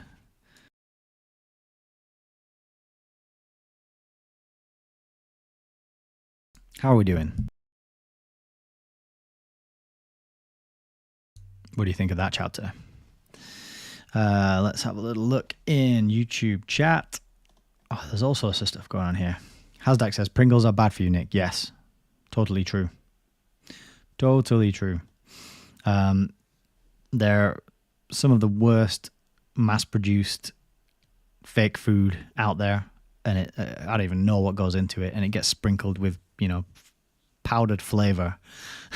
You know that powdered flavor that they put on stuff that has all sorts of who knows what in it? That powdered flavor. That's what it is. So stay away from that. Shame Anarchist says 1 in 10 are impervious to hypnotic suggestion. Maybe blood types, open-minded and mystical experiences. Agreed. Spot on, Nick. Adam's here. Good evening. Once the veil has been lifted. Yes. LJ says, you just described me, Nick. It was a feeling, troubled spirit. Then I started researching after I got over the shock.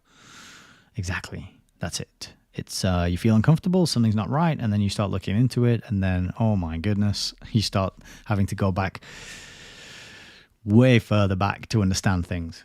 I didn't know it would go all the way back to Cecil Rhodes and Lord Milner's group and the Round Table Society and the Rothschilds' administration of the Cecil Rhodes trust money to fund the Rhodes scholarships and all this, by way of all the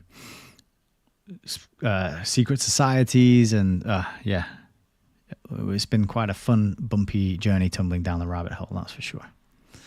We've got BHX1138 over on Odyssey says, I think the frequency from your mic might be making your nose itch. It could be that. Definitely. I wonder what I could do about that. Perhaps maybe if I plug it in, instead of using USB and use this direct cable instead, that might help. The Shamanarchist says, we didn't self-murder our inner child or true selves just so we could go along to get along with the collective herd. Yeah. But why? Why didn't we? We're connected to our inner child somehow. We're more playful. We're more sort of complete in terms of having our inner child and our adult, and they're sort of aligned more. Whereas some other people, I don't know. I feel like it might be slightly different to that, actually, in that most people are embodying their inner child day in, day out, which is why they want mummy and daddy government to tell them what to do, and then they'll just go and do it. And they want the man on the TV or the woman on the TV, the talking head, to tell me what to do, and I'll go and do it. I don't have to think about it. I don't have to see any evidence or read any research. It's because they're embodying their childishness, right? And they're not embodying their adult decision-making responsibility, where you got to weigh things up and be informed. Okay, maybe, but something. There's definitely something there about that idea for sure. Celine Lyon is late again. That's all right. I forgive you, and you got the replay to go back and catch up. But that first chapter we read today was a humdinger, so you definitely want to go and check that out at some point. It was really good. Shaw Manaka says Stalin, good. Hitler, bad. Yep, that's the long and short of it. Celine Lyon says, what do these spies actually spy? Surely it's just a cartoon character. I suppose it's anything. They'll gather any data, any information, particularly if you are trying to have you ever heard the Yuri Bezmenov interview? Ed Griffin, again, interviewed the Soviet KGB defector, and I'm sure not everything that he had to say was trustworthy and believable, but he did tell a lot of interesting truths, what I think are true, about the different stages of bringing down a culture and a country and subverting it from within. And so just gathering information and intel and data about what people do and think and where they go and what their weak spots are and what their vices are, so that you can exploit and lean into them to gain control and influence and power over people. I don't know. I'm kind of just guessing, but it's a good question. It'd be good to know, to read some of these newspaper reports if they give details on what was actually recovered when these Soviet spies were captured and caught red-handed. LJ says, who radicalized Stalin? Very good question. If you follow the roots of communism, it had to come from somewhere. Who founded it? Who came up with that ideology first? Who funded all these guys? That's a very important question. Hasdak says, I joined the initiative last year. We are on the land end of this month building compost toilets, Nick. Oh, that sounds so good. Right, I'm going to have to look into it. Yeah, I've just made that decision. Right, I'm going to look into it. I'll sign up. Shamanaka says, because we are the chosen ones, honestly. Obviously. Yeah, sorry. Yeah, I always resonated with the film Matrix, True story. I was too young to go see it at the cinema when it came out, but I got it on video. I just watched it back to back. Just rewound it and watched it again. Really struck a chord with me. And Neo, of course, is an anagram of the word one. Shamanaka says, the inquisitive nature of children, not immaturity. Yeah, got you. Yeah. I think I meant, yeah. It's that curiousness, playfulness, wanting to learn, wanting to know more, wanting to be creative and wanting to grow and develop and go on adventures and fulfill our potential, right? That's a lot of that gets taken away from us via the schooling, and we just get sort of stamped on the head, put in a box or a cubicle, told not to ask too many questions for the rest of our lives, and pay your taxes. Don't forget to pay the taxes. So great, good, another good chapter. Amazing about this 8. What was that job again? Let me find it. The Undersecretary General of Political and Security Council Affairs. It's hard to stay awake when you're reading that job title.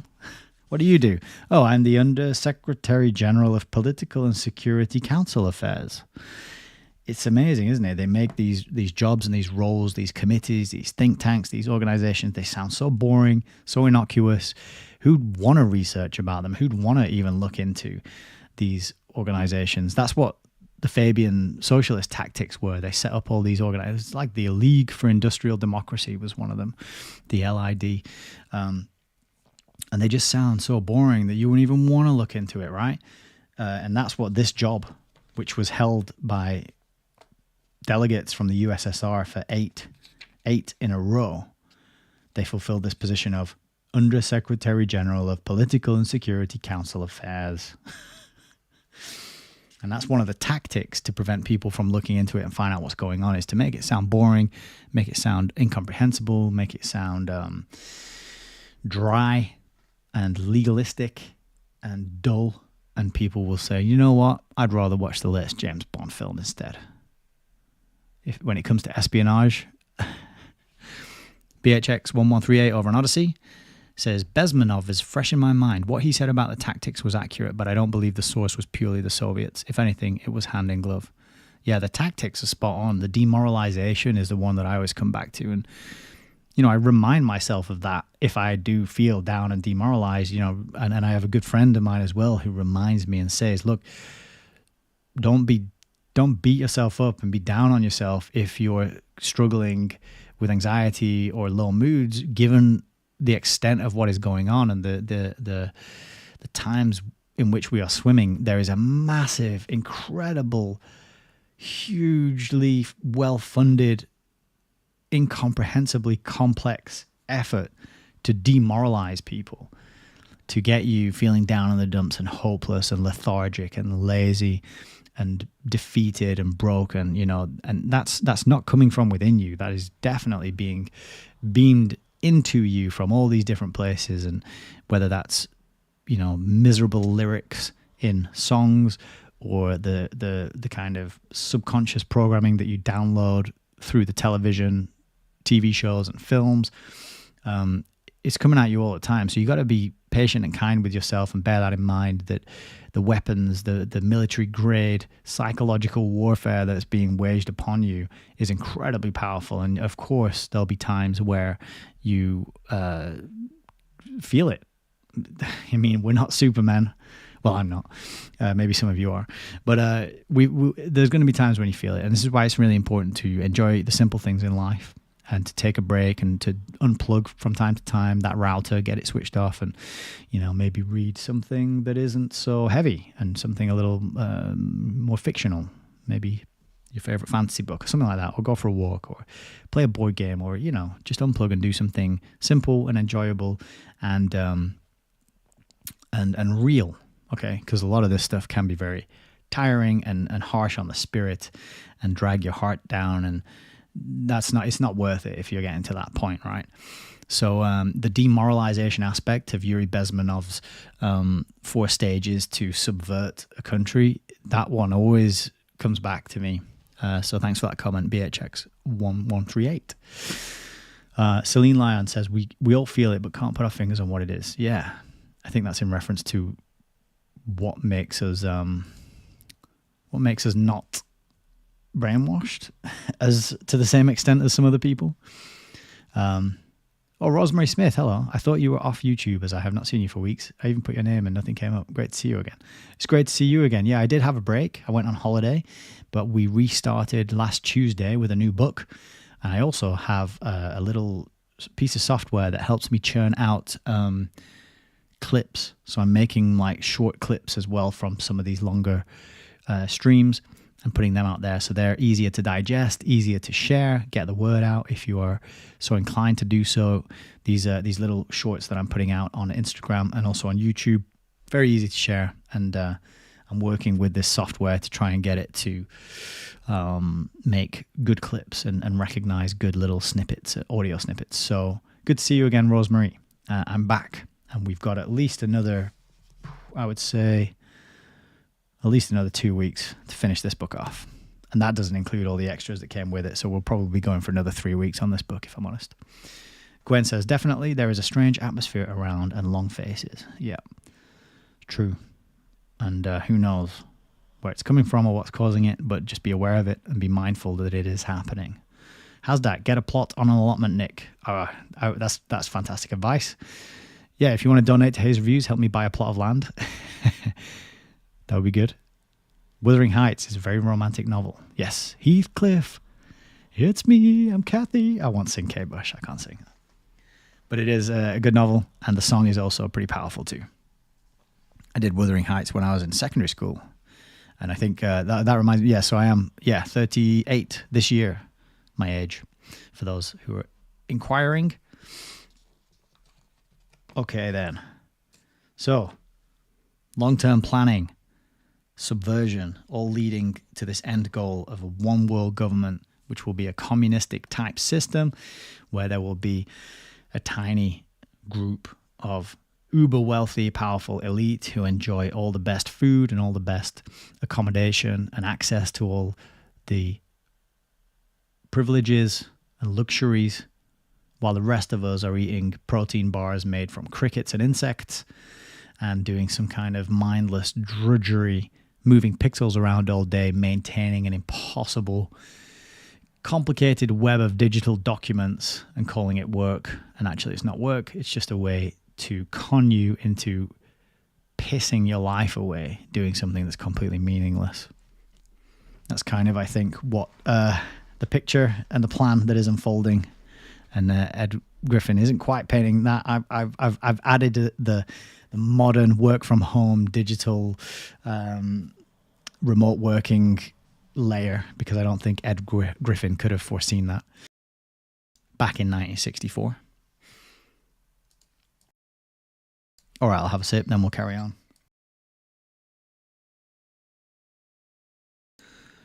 We're doing all right for time. Oh yeah, we are. Okay. Chapter 9. The home. But just as a side note, like before we get into chapter 9, all the diplomatic immunity stuff is bonkers, isn't it?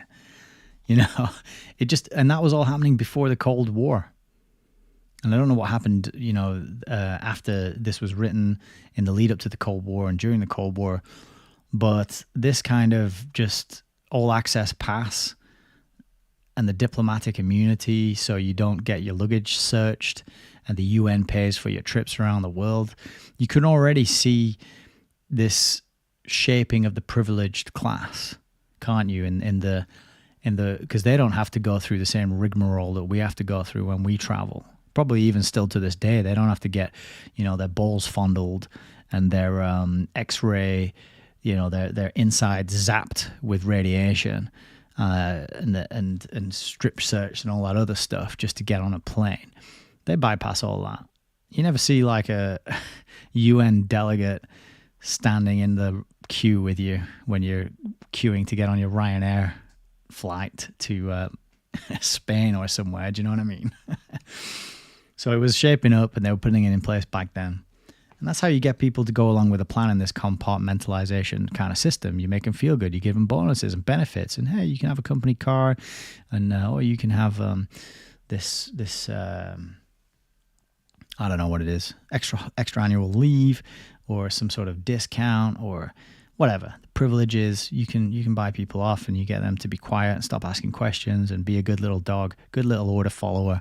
And in that way, you can ensure that all these people working in their little compartments never get out of line, never see the big picture, never question it, and continue producing that little widget that is one day going to be a critical part of some sort of murderous system. Anyway, on that cheerful note, let's get back to the book.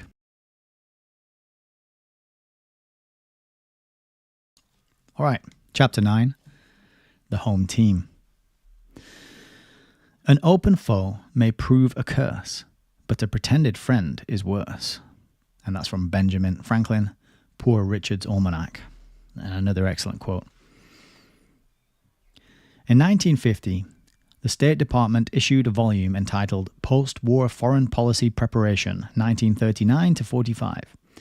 It described in detail the policies and documents leading up to the creation of the United Nations and named the men who shaped these policies.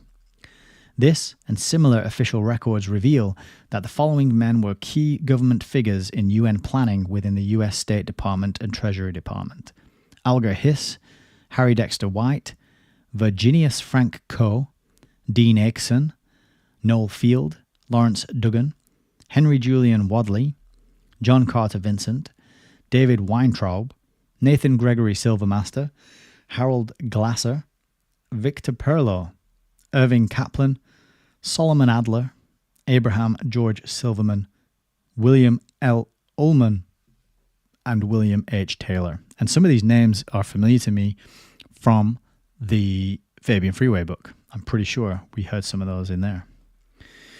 With the single exception of Dean Acheson, all of these men have since been identified in sworn testimony as secret communist agents. Whoa, what? All of them.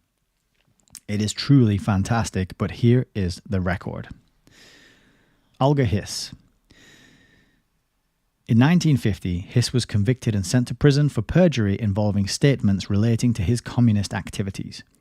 Since the second Hiss trial, evidence has continued to be amassed through other congressional investigations that is even more incriminating than that used for his conviction. As it was, the FBI had solid evidence of Hiss's communist activities as far back as 1939 and had even issued numerous security reports to the Justice Department and executive branch dealing with this fact. In addition, a parade of former communists testified that they personally had known and worked with Alger Hiss as a fellow member of the party. It is worth noting that Alger Hiss was very influential with the leaders of the Institute of Pacific Relations, which a Senate committee found to be infiltrated at the top by communists. Hiss was one of the trustees of the IPR and was very active in its affairs. Mr. J. Anthony Panuch, who had been assigned the task of supervising the security aspects of the transfer of large numbers of personnel from various war agencies to the State Department in the fall of 1945, testified that, as a security officer, he had access to conclusive information on Hiss's communist activity. but when he tried to do something about it, it was he, not Hiss, who was dismissed. In 1944, Hiss became acting director at the Office of Special Political Affairs, which had charge of all post-war planning, most of which directly involved the creation of the United Nations. And in March 1945, in spite of all the FBI reports and other adverse security information circulating among the top echelons of government, he was promoted to director of that office. It is more than a little ironic that Alger Hiss was the man who travelled with FDR to Yalta as his State Department advisor. It was at the Yalta meeting that the decision was made to give the Soviets 3 votes in the General Assembly to 1 for the United States. Giving votes to the Russians for the Ukrainian SSR and Belarusia SSR made as much sense as giving extra votes to the United States for Texas and California. At any rate, even if Roosevelt had been inclined to protest this absurd agreement, he was up against the demands of Joe Stalin and the advice of Alger Hiss. The Dumbarton Oaks Conference was held in 1944 to determine the future form that the United Nations would take. It was an extremely important meeting, since most of the really critical decisions were made there. This meeting was so hush-hush that the public and even the press were excluded from the proceedings. Alger Hiss was the executive secretary of this conference. Hiss's role at the San Francisco Conference, where the United Nations was finally taken off the drawing board and put on the assembly line, is better known to most Americans. He was the chief planner and executive of the entire affair. He organized the American delegation and was the acting Secretary General. Visitor passes bore his signature. According to the April 16, 1945 issue of Time magazine, quote, "The Secretary General for the San Francisco Conference was named at Yalta, but announced only last week. Lanky, Harvard-trained Alger Hiss, one of the State Department's brighter young men. Alger Hiss was one of the Harvard Law School students whose records earned them the favor of Professor, now Justice, Felix Frankfurter, and a year as secretary to the late Justice Oliver Wendell Holmes." Felix Frankfurter, he played a massive role in the Fabian Freeway, and I did a good reading of his Wikipedia article. Felix Frankfurter, interesting chap. I can't remember which video in the Fabian Freeway series we covered him, but he was in there, and he had this little gang of lawyers who were very sympathetic to socialism and communism and very closely connected to the Fabian socialists, who were traveling over to America and training up the university professors and students and giving speeches over there. So, interesting little connection and overlap. He was drafted from a New York law firm by the New Deal in 1933, joined the State Department in 1936, accompanied President Roosevelt to Yalta. At San Francisco, he and his secretariat of 300, mostly Americans, will have the drudging, thankless clerk's job of copying, translating and publishing, running the thousands of paperclip and pencil chores of an international meeting. But Alger Hiss will be an important figure there. As Secretary General, managing the agenda, he will have a lot to say behind the scenes about who gets the breaks. Hiss was not only the acting Secretary General at the San Francisco Conference, but also served on the steering and executive committees, which were charged with the responsibility of actually writing the new charter. In such a position, he undoubtedly wielded a tremendous amount of influence on the drafting of the charter itself. He did not do it single-handedly, however, as some critics of the United Nations have claimed. For instance, Andrei Gromyko was asked during a press conference in 1958 whether he considered it a violation of the Charter for a country to send its forces into the territory of another. I just lost my place. Oh, there. He replied, quote, "Believe me, I sit here as one who helped to draft the UN Charter, and I had a distinct part in drafting this part of the Charter with my own hands." At the conclusion of the conference, Alger Hiss personally carried the freshly written document back to Washington by plane for Senate ratification. The charter travelled in a black watertight box with a parachute. The master planners were taking no chances. Knowing that Alger Hiss was a Soviet agent, the FBI had prepared an extensive surveillance of his activities during the San Francisco Conference. Shortly after Hiss learned of this through his contacts in the Justice Department, however, the FBI received orders from the top to cancel its plans. An entire book could be written on the single subject of Alger Hiss and his influence over the United Nations during its formative phase. But as important as he was only one man. Had Hiss never been born, or had he spent his entire life in a monastery, the UN would still be what it is today, for Hiss was not alone. Okay, we got next, Harry Dexter White. White was the Assistant Secretary of the United States Treasury Department under Henry Morgenthau. As such, he had complete control over our foreign policy dealing with Treasury matters. The following Treasury Department directive indicates the influence that White had. Quote, on and after this date, Mr. Harry D. White, Assistant to the Secretary, will assume full responsibility for all matters with which the Treasury Department has to deal, having a bearing on foreign relations. Mr. White will act as liaison between the Treasury Department and the State Department, will serve in the capacity of advisor to the Secretary on all Treasury foreign affairs matters, and will assume responsibility for the management and operation of the Stabilization Fund without change in existing procedures. Mr. White will report directly to the Secretary. Elizabeth Bentley testified that while she was a communist supervising the liaison between various espionage rings in Washington, Harry Dexter White was a member of one of these groups. It was known as the Silver Master Cell. She also revealed that White, acting on instructions from Moscow, pushed hard for what was later known as the Morgenthau Plan, and which was designed to destroy Germany's industry after the war, so Germany could never again pose a serious obstacle to the Soviet plans for future expansion in Europe. J. Edgar Hoover testified before a Senate investigating committee that, quote, from November the 8th, 1945 until June the 24th, 1946, 7 communications went to the White House bearing on espionage activities wherein Harry D. White's name was specifically mentioned, end quote. In spite of all this, White stayed on in his government post, as did Alger Hiss. After being sent to the San Francisco conference to represent the Treasury Department, White served as chairman of the important committee that established the United Nations multi-billion-dollar International Monetary Fund. And I'm going to definitely put a tab in there, if I can find them. Oh, where's my tabs gone? Got it, they're on the floor. So the IMF, really critical part of the puzzle.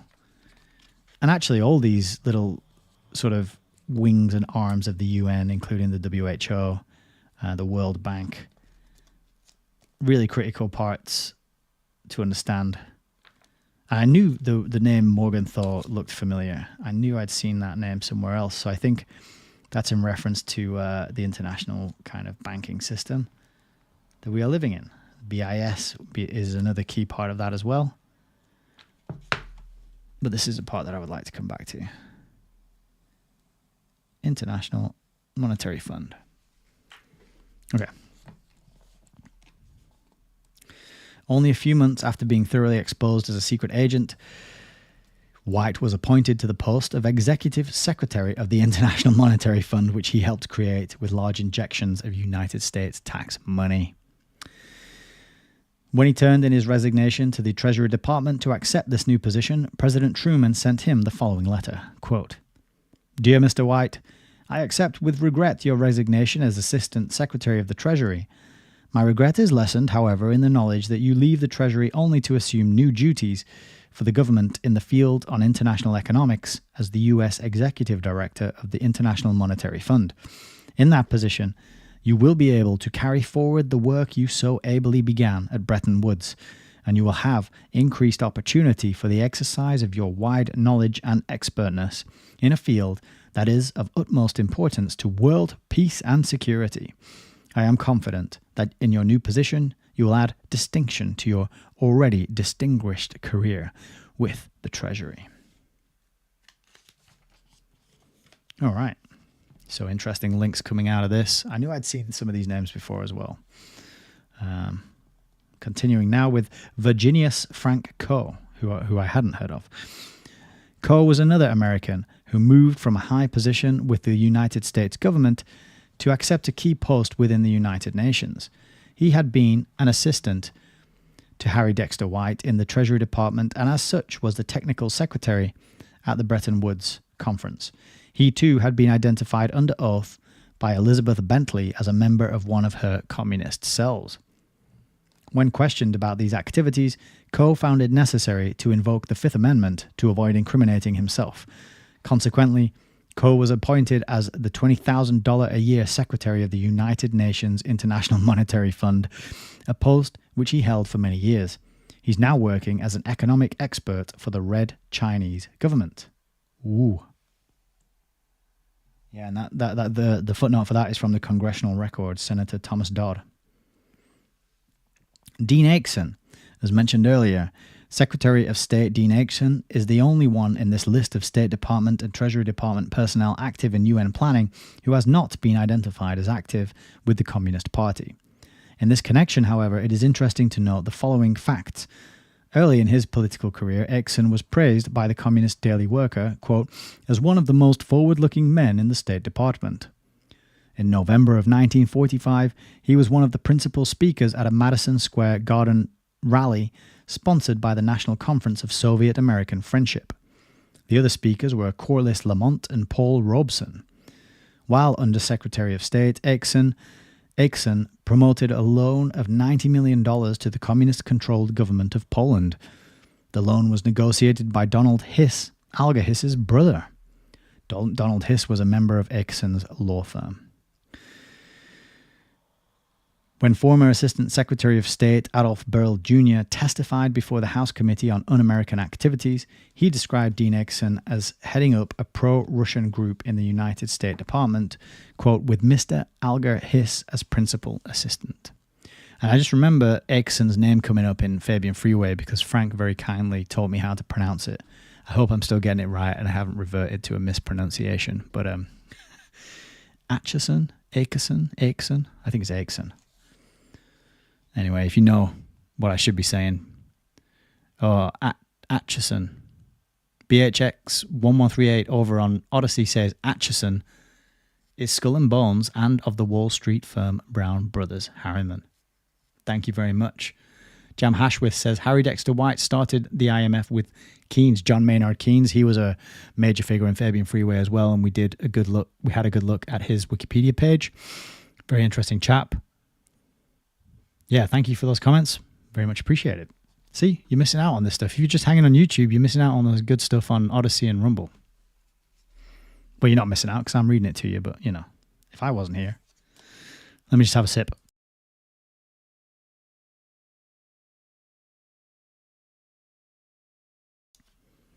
So a lot of puzzle pieces, names, organizations, all coming together in this chapter. In June of 1947, a Senate Appropriations Subcommittee addressed a confidential memorandum to George Marshall, the new Secretary of State. This memorandum read, in part, as follows. Quote, it becomes necessary, due to the gravity of the situation, to call your attention to a condition that developed and still flourishes in the State Department under the administration of Dean Acheson. It is evident that there is a deliberate, calculated program being carried out not only to protect communist personnel in high places, but to reduce security and intelligence protection to a nullity.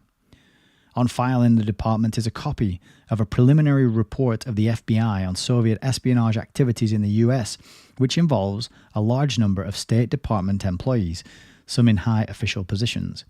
Voluminous files are on hand in the department, proving the connection of the State Department employees and officials with the Soviet espionage ring. Thank you, Frank. I just saw your comment there. Acheson. Got it. I'll try and remember that. Why don't they just put a T in the name? It'd be so much easier. They're spelling it. It's not that I'm mispronouncing it. It's that they're spelling it wrong. Marshall reacted to this information by doing exactly what Acheson had done. Nothing. All right, next we're on to Lawrence Duggan. Duggan was head of the Latin American division of the State Department. Head Massing, a former Soviet agent, identified Duggan as a member of a spy ring under her direction. While his case was being investigated, he mysteriously fell from a window of his New York office and was killed. Noel Field. Field was a high official in the West European division of the State Department and was a close friend of Duggan. When Field was also identified by Head Massing as a secret communist, he disappeared behind the Iron Curtain. Henry Julian Wadley. Wadley was in the Trade Agreements Division of the State Department. During the Hiss trial, he admitted that he had been working for a Soviet spy ring. John Carter Vincent. As chief of the Chinese Affairs Division of the State Department, Vincent was a member of the American delegation at the San Francisco Conference. He was also identified in sworn testimony as a member of the Communist Party. David Weintraub. Weintraub, who was in the Office of Foreign Relief and Rehabilitation Operations, became the key figure in 1952 of a Senate investigation of communist infiltration into the American quota of United Nations employees. As the Senate committee stated in its report Interlocking Subversion in Government Departments, quote, David Weintraub occupied a unique position in setting up the structure of communist penetration of government agencies by individuals who have been identified by witnesses as underground agents of the Communist Party, end quote. Nathan Gregory Silvermaster. As a high-ranking officer of the Treasury Department, Silvermaster was also head of one of the secret communist cells under Elizabeth Bentley's direction. Harold Glasser. Glasser also came from the Treasury Department, where he succeeded Virginius Frank Coe as director of the Division of Monetary Research. Glasser was the Treasury spokesman on the affairs of United Nations Relief and Rehabilitation Administration, UNRWA, the UN's first giveaway program of American money, and had a predominant voice in determining which countries should receive aid and which should not. Elizabeth Bentley and Whittaker Chambers both revealed that Glasser was known to them as a communist agent. Victor Perlo. Perlo was closely associated with Hiss in the Ware cell in the early days of the New Deal. He later became the head of his own communist cell under the direction of Elizabeth Bentley. Irving Kaplan. Kaplan was appointed to the Treasury Department by Virginius Frank Coe. Later, he became a high-level official in the UN office of the Assistant Secretary General for Economic Affairs, which, if you remember, the Assistant Secretary General for Economic Affairs, I think that was the job that had 8 Soviet, that was filled by people from the USSR 8 times in a row.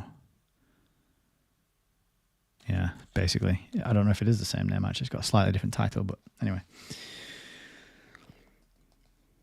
When called to the witness stand to testify during the Senate investigation of the Institute of Pacific Relations, Kaplan sought refuge behind the Fifth Amendment 244 times. David Weintraub helped him get his UN job. William L. Ullman. A captain in the Air Force at the time, Ullman testified that he had been borrowed by Harry Dexter White and taken as White's assistant to both the Bretton Woods and San Francisco conferences. When asked whether or not he had ever been to a communist or a spy, Ullman claimed the Fifth Amendment to avoid self-incrimination. Bit of a pattern. Lachlan Curry. Curry was not included among the list of names at the beginning of this chapter because he was in neither the State nor the Treasury departments. Nevertheless, as a personal assistant and advisor to President Roosevelt, he played a major role in helping to formulate United States policy leading to the creation of the United Nations. He was thoroughly exposed as a fellow traveler by both Elizabeth Bentley and Whittaker Chambers. The whole ugly story of these men and their actions can be found in the Senate report on the investigations of the IPR. The transcript of the Senate hearings on activities of United States citizens employed by the United Nations, and the report entitled Interlocking Subversion in Government Departments. It adds up to a clear pattern of deliberate communist penetration into key positions within our own government and the use of these positions to generate a communist-inspired United States foreign policy. The major feature of this policy has centered around getting the United States to gradually give up its independence to the authority and control of the United Nations, which was created by the communists for just this purpose. As Security Officer J. Anthony Panush summarized it, quote, "It was World War II which gave the Soviet plan its impetus. During this period, a massive infiltration of sensitive agencies of the government took place. Pro-communist and personnel of subversive and revolutionary tendencies were able to establish themselves in strategic slots. To shift the center of gravity in the process of U.S. foreign policy from a national to an international orientation via the supranational UN organization. Furthermore, if working control of the U.S. foreign policy were focalized in the UN organization, the role of Congress in our foreign affairs could be bypassed." Post-war foreign policy planning and the San Francisco Conference of 1945 seem so far in the past that it is difficult for many to find a correlation between then and now. Yet events in Katanga were shaped as much by these now forgotten hands as they were by the O'Briens and the Hammarskjölds of more recent memory. Needless to say, however, 1945 was just the beginning. When it came time to begin the actual hiring of the UN administrative staff, secret American communists were among the first in line. Trygve Lie, the United Nations first Secretary General, said that in the first year, members of the Secretariat had to be recruited very rapidly. About 3,000 were hired between March and December of 1946, and hundreds more were hired in 1947. Lie was well aware of the possibility of there being secret communists among the American job applicants, but this caused him little concern. As he put it, nothing in the Charter or in the staff regulations bars a communist from being a member of the UN Secretariat, nor could there be in an organization that embraces both communist and non-communist members. This is, of course, one of the reasons why the United Nations can never work to promote freedom, justice, or anything else the communists wish to suppress. But that is another subject, and one with which we shall deal at some length further along. For now, the important point is that the immediate demand for thousands of people to fill out the United Nations original staff provided a golden opportunity for the agents of communism to get in on the ground floor and to swarm into the key positions. The record shows that this is precisely what they did. Since the New World Government Organization needed men and women with skills and experience similar to those acquired in the service of national government agencies, it was only natural that most of the original applicants were people who had been working for the United States government in one capacity or another. It was natural, too, that these people should have the approval or recommendation of their former employer. There are two kinds of recommendations, however, official and unofficial. An official recommendation would naturally be entered into the record and might contain, among other things, a security check. An unofficial recommendation would have no such drawbacks. A simple telephone call from an influential person in the State Department is all that would be required. It is not surprising that the State Department elected to follow what it called the no recommendation rule. The reason offered for this policy was that it would avoid making the US look as if it overly influenced the selection of UN personnel. According to the testimony of Carlisle Hummelstein, Deputy Under-Secretary of State, the no recommendation rule was formulated in the department that was under the direction of Alger Hiss, and Hiss had much to do with it. Apologists for the United Nations have often attempted to deny or minimize Hiss's part in influencing the selection of employees for the initial United Nations staff. State Department officials have insisted that most of these people were merely on loan from various branches of the US government, but the record is unmistakably clear and speaks for itself.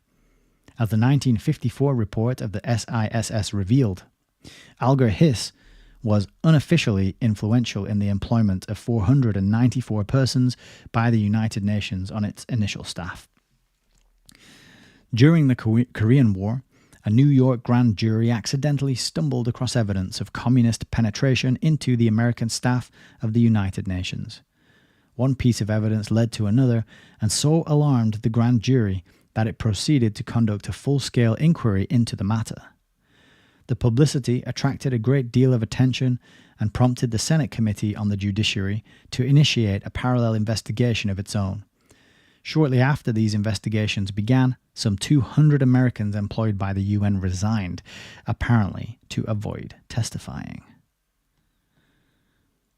Those that did testify, however, provided more than ample evidence for the grand jury to issue the following presentment. Quote,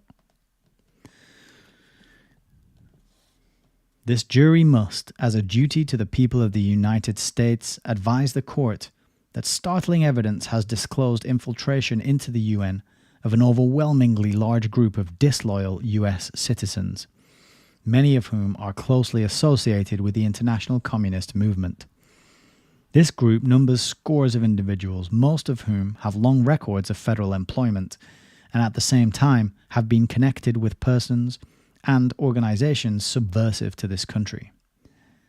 Their positions at the time we subpoenaed them were ones of trust and responsibility in the UN Secretariat and in its specialized agencies. The Senate investigations produced exactly the same conclusions. Senator Eastland, chairman of the committee, made the following statement at the conclusion of the hearings.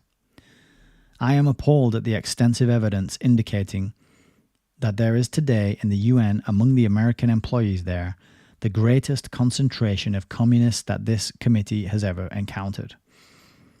Those American officials who have been called represent a substantial percentage of the people who are representing us in the UN. These people occupy high positions. Excuse me a sec.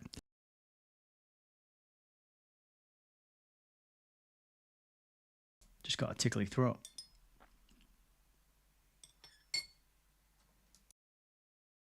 Must be the frequencies coming off the microphone. I think it could be, or it could just be that I've been talking for 2.5 hours almost. Where the hell was I about here? These people occupy high positions. They have very high salaries, and almost all of these people have in the past been employees of the US government in high and sensitive positions. I believe that the evidence shows that the security officers of our government knew, or at least had reason to know, that these people have been communists for many years. In fact, some of these people have been the subject of charges before Congress before and during their employment with the UN. It is more than strange that such a condition existed in the government of the US, and it is certainly more than strange that these people should be transferred to the UN and charged to the American quota. It takes the better part of a day to read through the transcript of the hearings that led up to that conclusion, but for those who have the time, it is well worth the effort. There is no better way to get an accurate perspective on how the communists have secretly captured complete working control of the American staff positions within the United Nations. The following are just a few examples taken at random to give an idea of the scope of this control. Frank Carter Bancroft. Bancroft was editor of the Documents Control Division, a minister of the Episcopal Church on the inactive list. He has a long record of joining communist fronts and sought refuge behind the Fifth Amendment when asked if he was a communist. Ruth Crawford, a publications officer of the United Nations International Children's Emergency Fund, Ruth Crawford admitted that she had been at one time a member of the Communist Party and was still in sympathy with it. Abraham H. Feller. Feller was general counsel for the United Nations. When called before the New York grand jury, which was investigating United States communists in the United Nations, he avoided testifying by jumping to his death from a window of his apartment. He had been closely associated with Alger Hiss and other Soviet agents. Trygve Lie said that Feller was a victim of the witch hunt, of the awful pressure of the hysterical assault upon the United Nations that reactionaries were promoting and using for their own ends. 11 months later, Lie dedicated the Abraham Feller Memorial Room in the UN Library in memory of a loyal American. Joel Gordon. As chief of the Trade Analysis Division, Gordon's salary was $13,000. He had been with UNRWA. He invoked the Fifth Amendment to avoid self-incrimination when asked if he was a member of the Communist Party. Irving P. Schiller.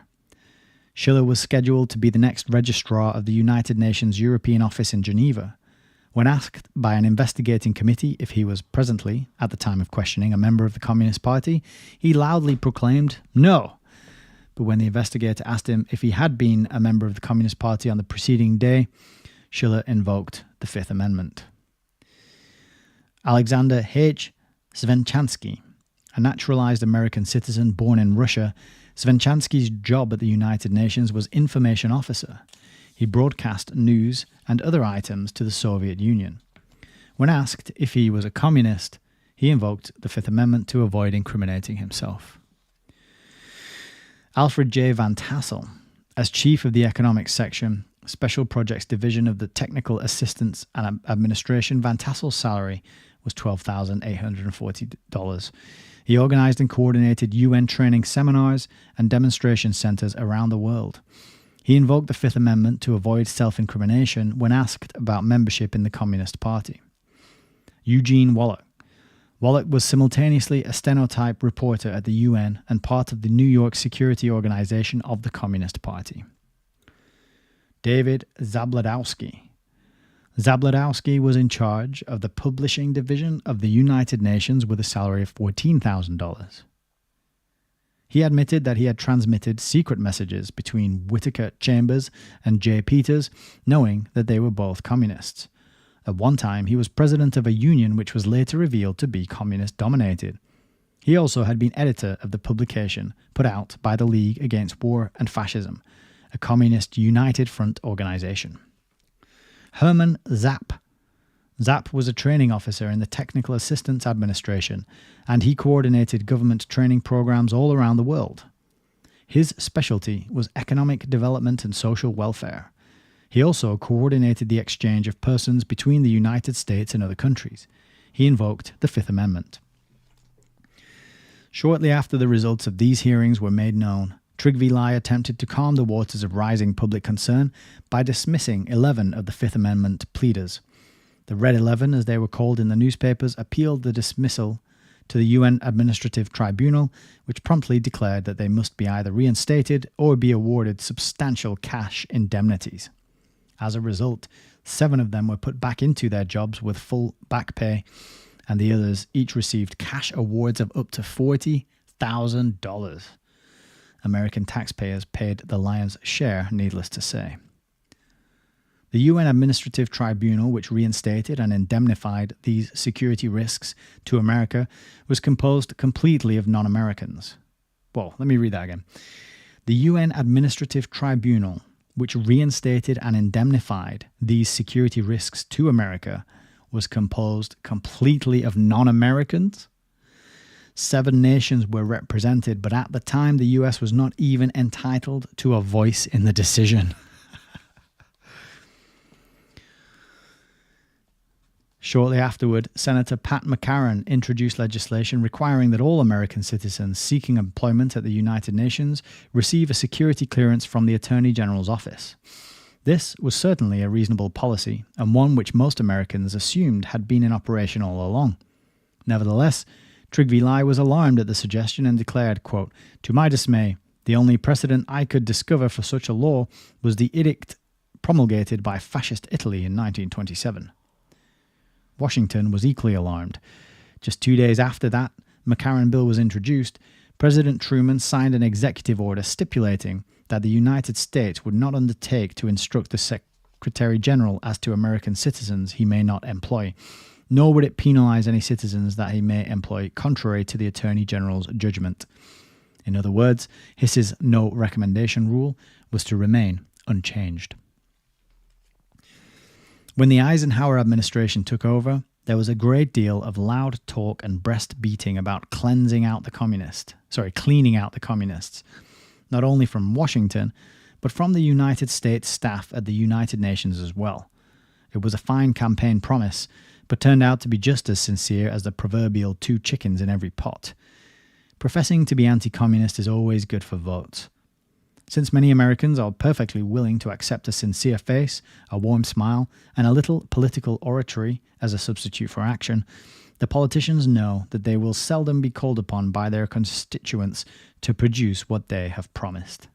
See, Ed Griffin knew this back in the 60s. How is this not everybody's view? It just blows my mind. Everyone knows politicians lie, and yet people still go out and vote and act as though the system we live in is legitimate and has any kind of claim over our freedoms and our lives at all. It's just mind-blowing. When he was seeking our votes, Eisenhower promised to clear out the subversives, but he never did. The worst of the security risks stayed right where they were, or were promoted. Senator Joseph McCarthy, who was actually trying to do what candidate Eisenhower promised he was going to do, received the full wrath of the new administration. Eisenhower even went so far as to issue an executive order which became the basis for what was later called the gag rule.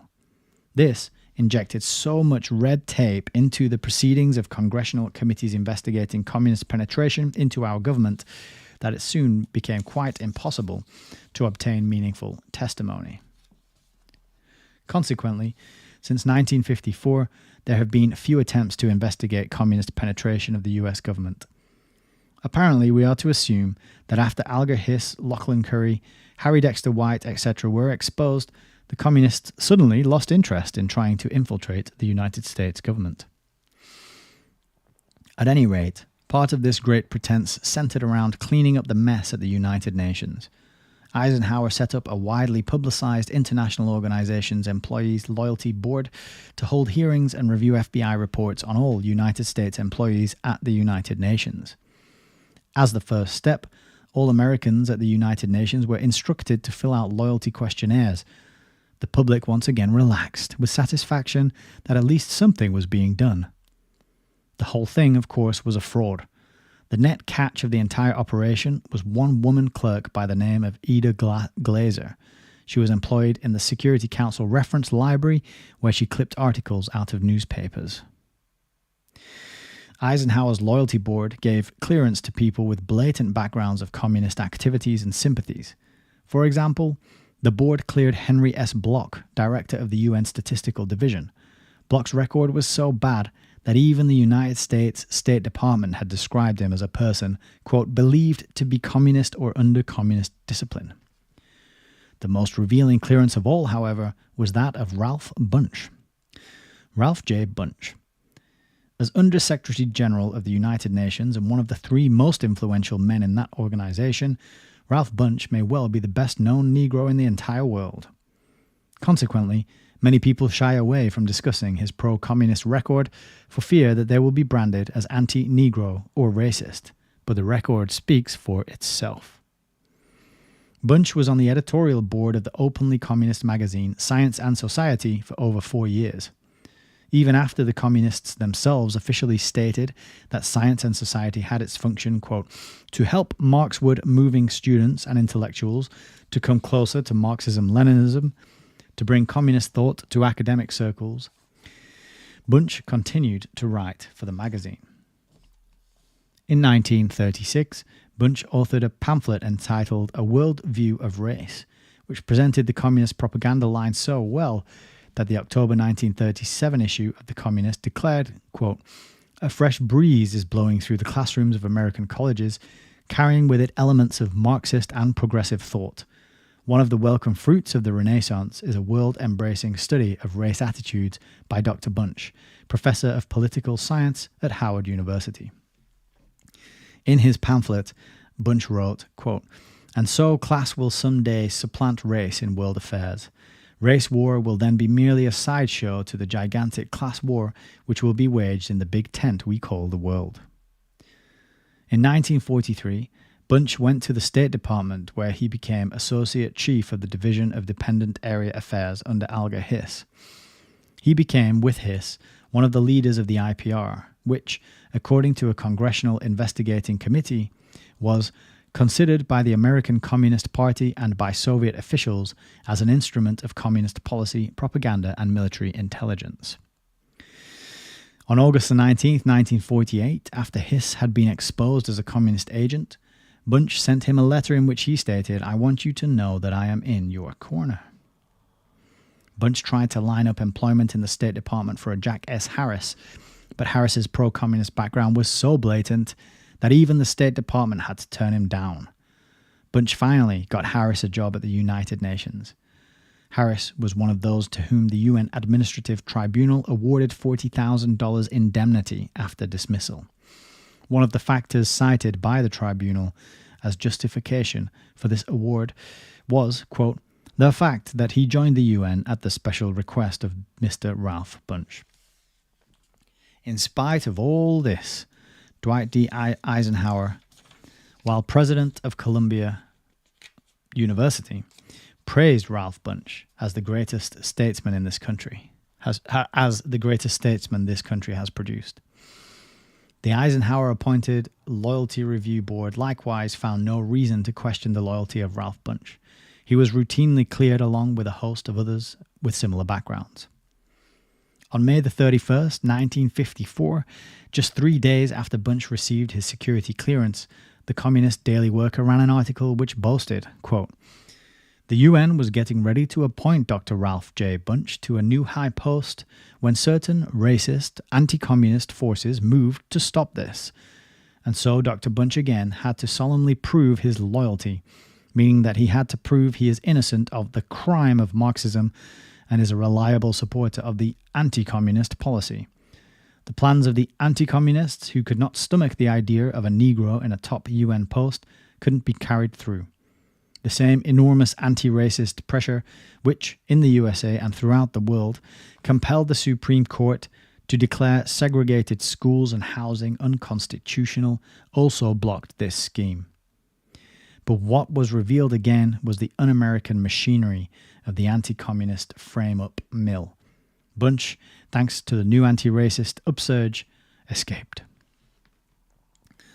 Philip Jessup. Philip Jessup is the man who represents the United States as one of the 15 justices on the United Nations World Court. His past is studied with affiliations with groups officially designated as communist fronts. One of these, the Institute of Pacific Relations, has already been discussed.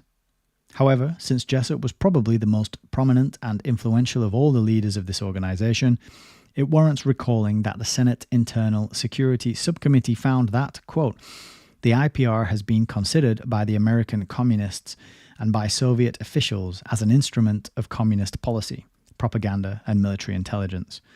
A small core of officials and staff members carried the main burden of IPR activities and directed its administration and policies. Members of the small core of officials and staff members who controlled the IPR were either communists or pro-communists. Jessup was chairman of the IPR American Council from 1939 to 1940 and chairman of its Pacific Council from 1939 to 1942. Both councils were high-level policy-making bodies. Jessup, both in and out of the IPR, was closely associated with Alger Hiss, Harry Dexter White, Frederick Vanderbilt Field, and Lachlan Curry. And, like Ralph Bunch, he came to the defense of Hiss as a character witness at Hiss's trial. When Frank Coe, Secretary of the United Nations International Monetary Fund, testified before the Senate Internal Security Subcommittee in 1952, he inadvertently put Jessup in rather strange company. After readily answering questions about his associations with sundry individuals who had never been implicated in the communist conspiracy, he suddenly found it necessary to invoke the Fifth Amendment when asked if he knew Philip Jessup.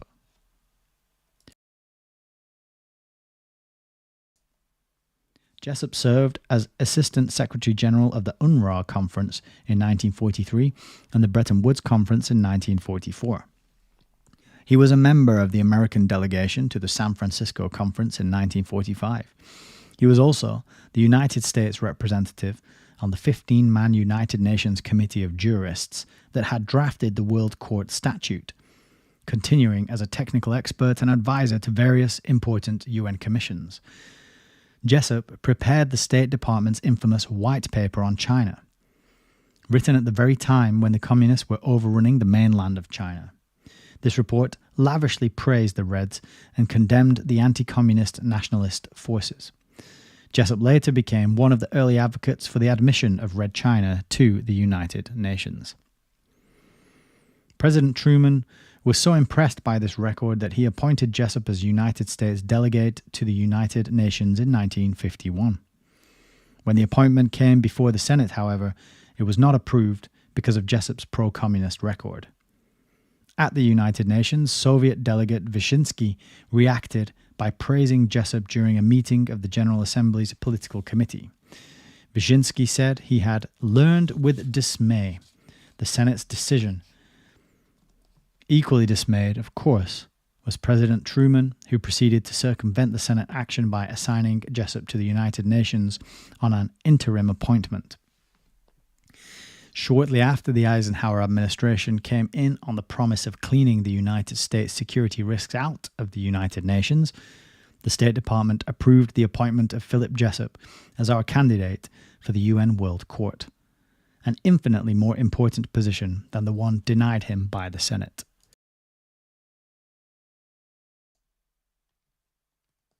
This time, however, neither Congress nor the Senate had any voice in the selection. Even though each country is allowed to nominate 2 of its own nationals and 2 from other countries, the United States elected to nominate 3 foreigners with Philip Jessup as the only American, making it very clear to all that he was the man. In the final voting, Jessup was elected by an overwhelming majority, with both the United States and the USSR voting for him. How could he miss? And that's the end of chapter 9. That was a long one. That seemed to go on forever. But incredibly, it's amazing to get all these names. There's no filler in a book like this. It's just giving us facts, names, dates, places, the documents that he's referencing,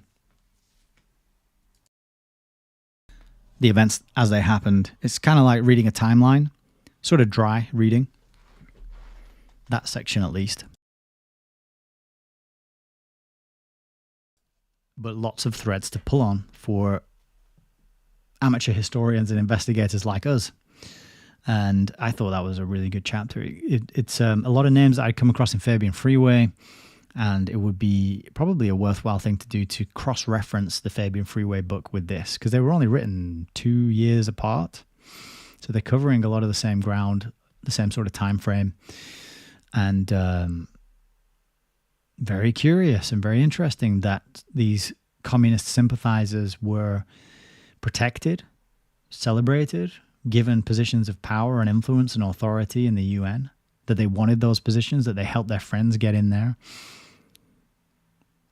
Is the UN a communist organization? It certainly had a lot of communist sympathizers involved at the beginning. So lots of red flags, literally red flags. That pun wasn't intended, but there you go. Quick review of the chats, and I think I might leave it there for tonight because the next section of the book is actually pretty long, so I don't think we're going to get through it tonight. There's a bunch of pictures coming up, but I think we're going to have to save it for Thursday's live stream. But yeah, let's just have a look what's going on. We got Hasdak over on Rumble. He says, I will be here from now on, sod YouTube. Good vid, Nick. Catch you later. Got things to do. Please join the initiative. Will do, Hasdak. I'm going to look into it very soon. And yes, we should all abandon the YouTube sinking ship of censorship. But unfortunately, it's where I have the most subscribers, and it is the easiest platform to use. And until we get censored and booted off it, I'm going to keep using it because I might as well use there. But I will encourage everybody, get over to Rumble, get over to Odyssey, at least make backup accounts on there and follow people, just so that, you know, if people you like to follow do get booted from YouTube, you can find out where they are. So, yeah. Cheers, how's that? Turbs says the commies are going strong still, very strong. Yeah, I think that's spot on. ESB's posted a hatchet next to Hatchetson. Hatchetson, yeah. He needs an axe. A lot of these do, don't they? And I noticed that the YouTube chat has been popping off, so I have no idea if I can go back and catch up on all this stuff. But it looks like you're all having a good time in there. Oh, hang on. Frank Lennon's got a comment here. Ed's book reveals entryism on a massive scale. Huge infiltration of Uncle Sam. Yes, well said. Shame Anarchist says KM nepotism. LJ, requirement for members of UN? No soul. Yeah, I'd agree with that.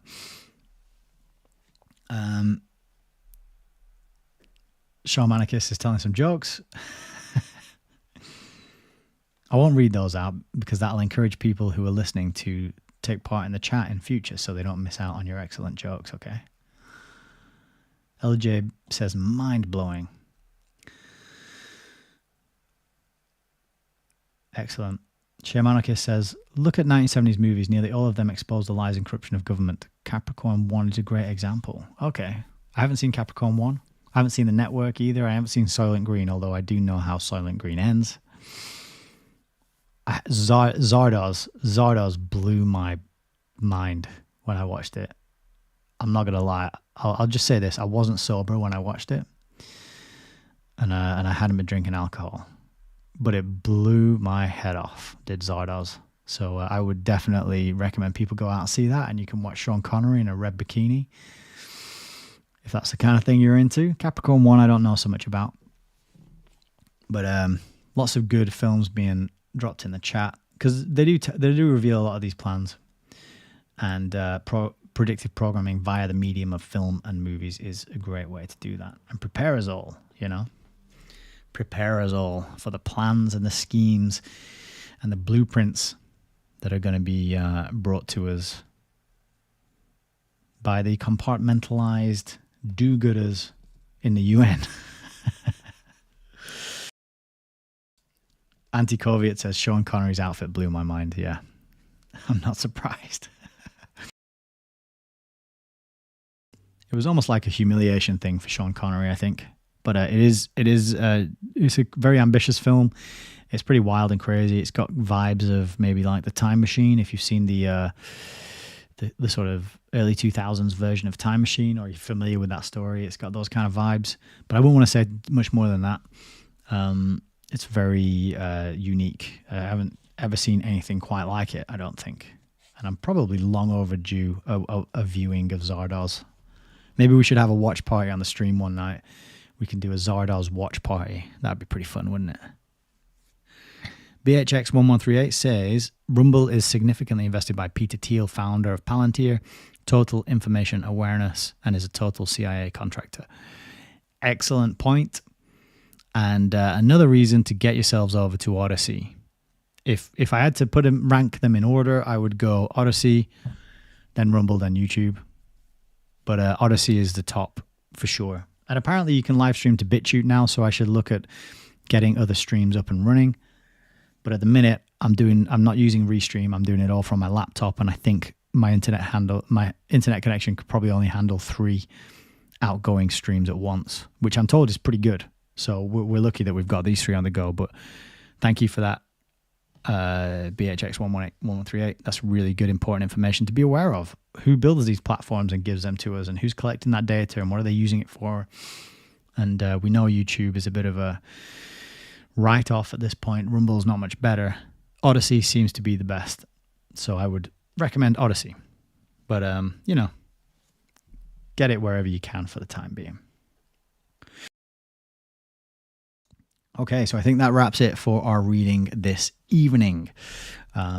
Really good bunch of chapters there. I think we got through 3. We planned to do 4. We got through 3. That's good going. Hearing about a lot of names that we could get familiar with and be aware of. Knowing these kind of names and being able to recall them and explain who they are, what they're involved in, what happened to them, the admissions, pleading the fifth, refusing to answer questions, the nepotism, as you mentioned in the chat, going on.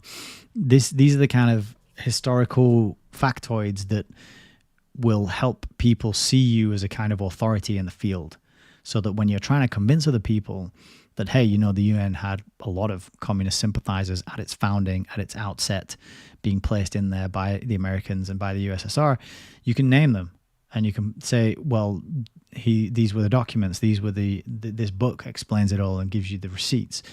And it's being able to point to actual and factual real world people and events that helps solidify your reputation with the people you might be trying to talk to and warn about this sort of stuff.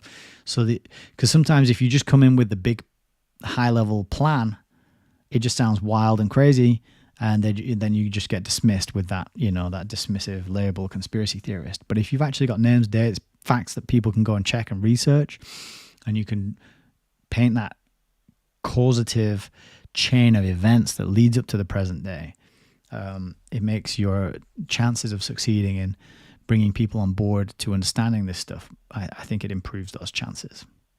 Although I haven't had a huge amount of success myself, but that's why I made this channel, so I could put it all out there and just be like, hey, if you don't want to read the book, I did it for you already. Listen to it on 1.5 speed, and I'll talk to you next week when you've digested all that information. Go. That's your homework. But anyway, yeah, fantastic. I'm enjoying it. I'm glad we chose it. We're not halfway through it yet, so we've still got quite a bit to go. A little look ahead. After we finish part 2, which we've got one more chapter of part 2. After we finish that, the next part is psychological warfare. So that's going to be a really good one, I think. So you won't want to miss that. Part 4 there, psychological warfare. Too hard to see, too much light on the page. United Nations capture of the American mind. So that's going to be a really good bit. I'm enjoying this. I think it's solid research, good things to know, plenty of threads to pull on, and amazing historical context, given the times we are living through, as I said at the start. So thank you all for tuning in. Thank you all for watching on the replay. Like, comment, share, subscribe. There's another one, isn't there? No, there isn't. There's just those 4. If you like what I do, consider visiting allmylinks.com/Hayes Reviews. You can find the places where I stream, the social media that I hang out, and the ways to send hard-earned cash over. If you choose to do so, I would very much appreciate it. All the money that is sent over will go back into making this show even better, to improving my setup and my ability to bring good, solid information to people who are curious and want to know more about how the world works. And as you can see behind me, I've got a hell of a lot of books to get through. So the sooner I can become unshackled from my 9-to-5 grinding day job, the better, the faster that I can get more books read and communicated out there for all of our benefit. So if you've been here on the live chat tonight and YouTube, Odyssey, and Rumble, I very much appreciate it. It's really nice to see those places lively and active with jokes and good banter and everyone getting on with each other. That's what it's all about. We've got a good little thing going here. So thank you very much for bringing it to life. Please keep an eye out over this coming week for the clips that I'm releasing, particularly on YouTube. I've scheduled it to release some short 1-minute clips, right? If you see those, please give them a like and a share. That really helps too, to just get the message out to people, because not everyone a lot of people see a 3-hour stream, they'll be like, oh my God, I can't go through that. But if you can hook them in with a little 1-minute clip, it might pique their interest and their curiosity, and they might join us. That's what it's all about, isn't it? So if you do see those and you are willing, please consider sharing those out. I would appreciate it very much. So let's wrap it up there, shall we? Take care of yourselves and each other. I will be back on Thursday night. We'll be reading a few more chapters. Maybe we'll go for, maybe 4 chapters was a bit ambitious, so we'll shoot for another 3 chapters on Thursday night. This is great. I'm really enjoying this one. The next one is going to be a mind blower, though. The Milner-Fabian conspiracy. I think that is going to be, because that's going to bring us right up to the present day, right? So we did million years.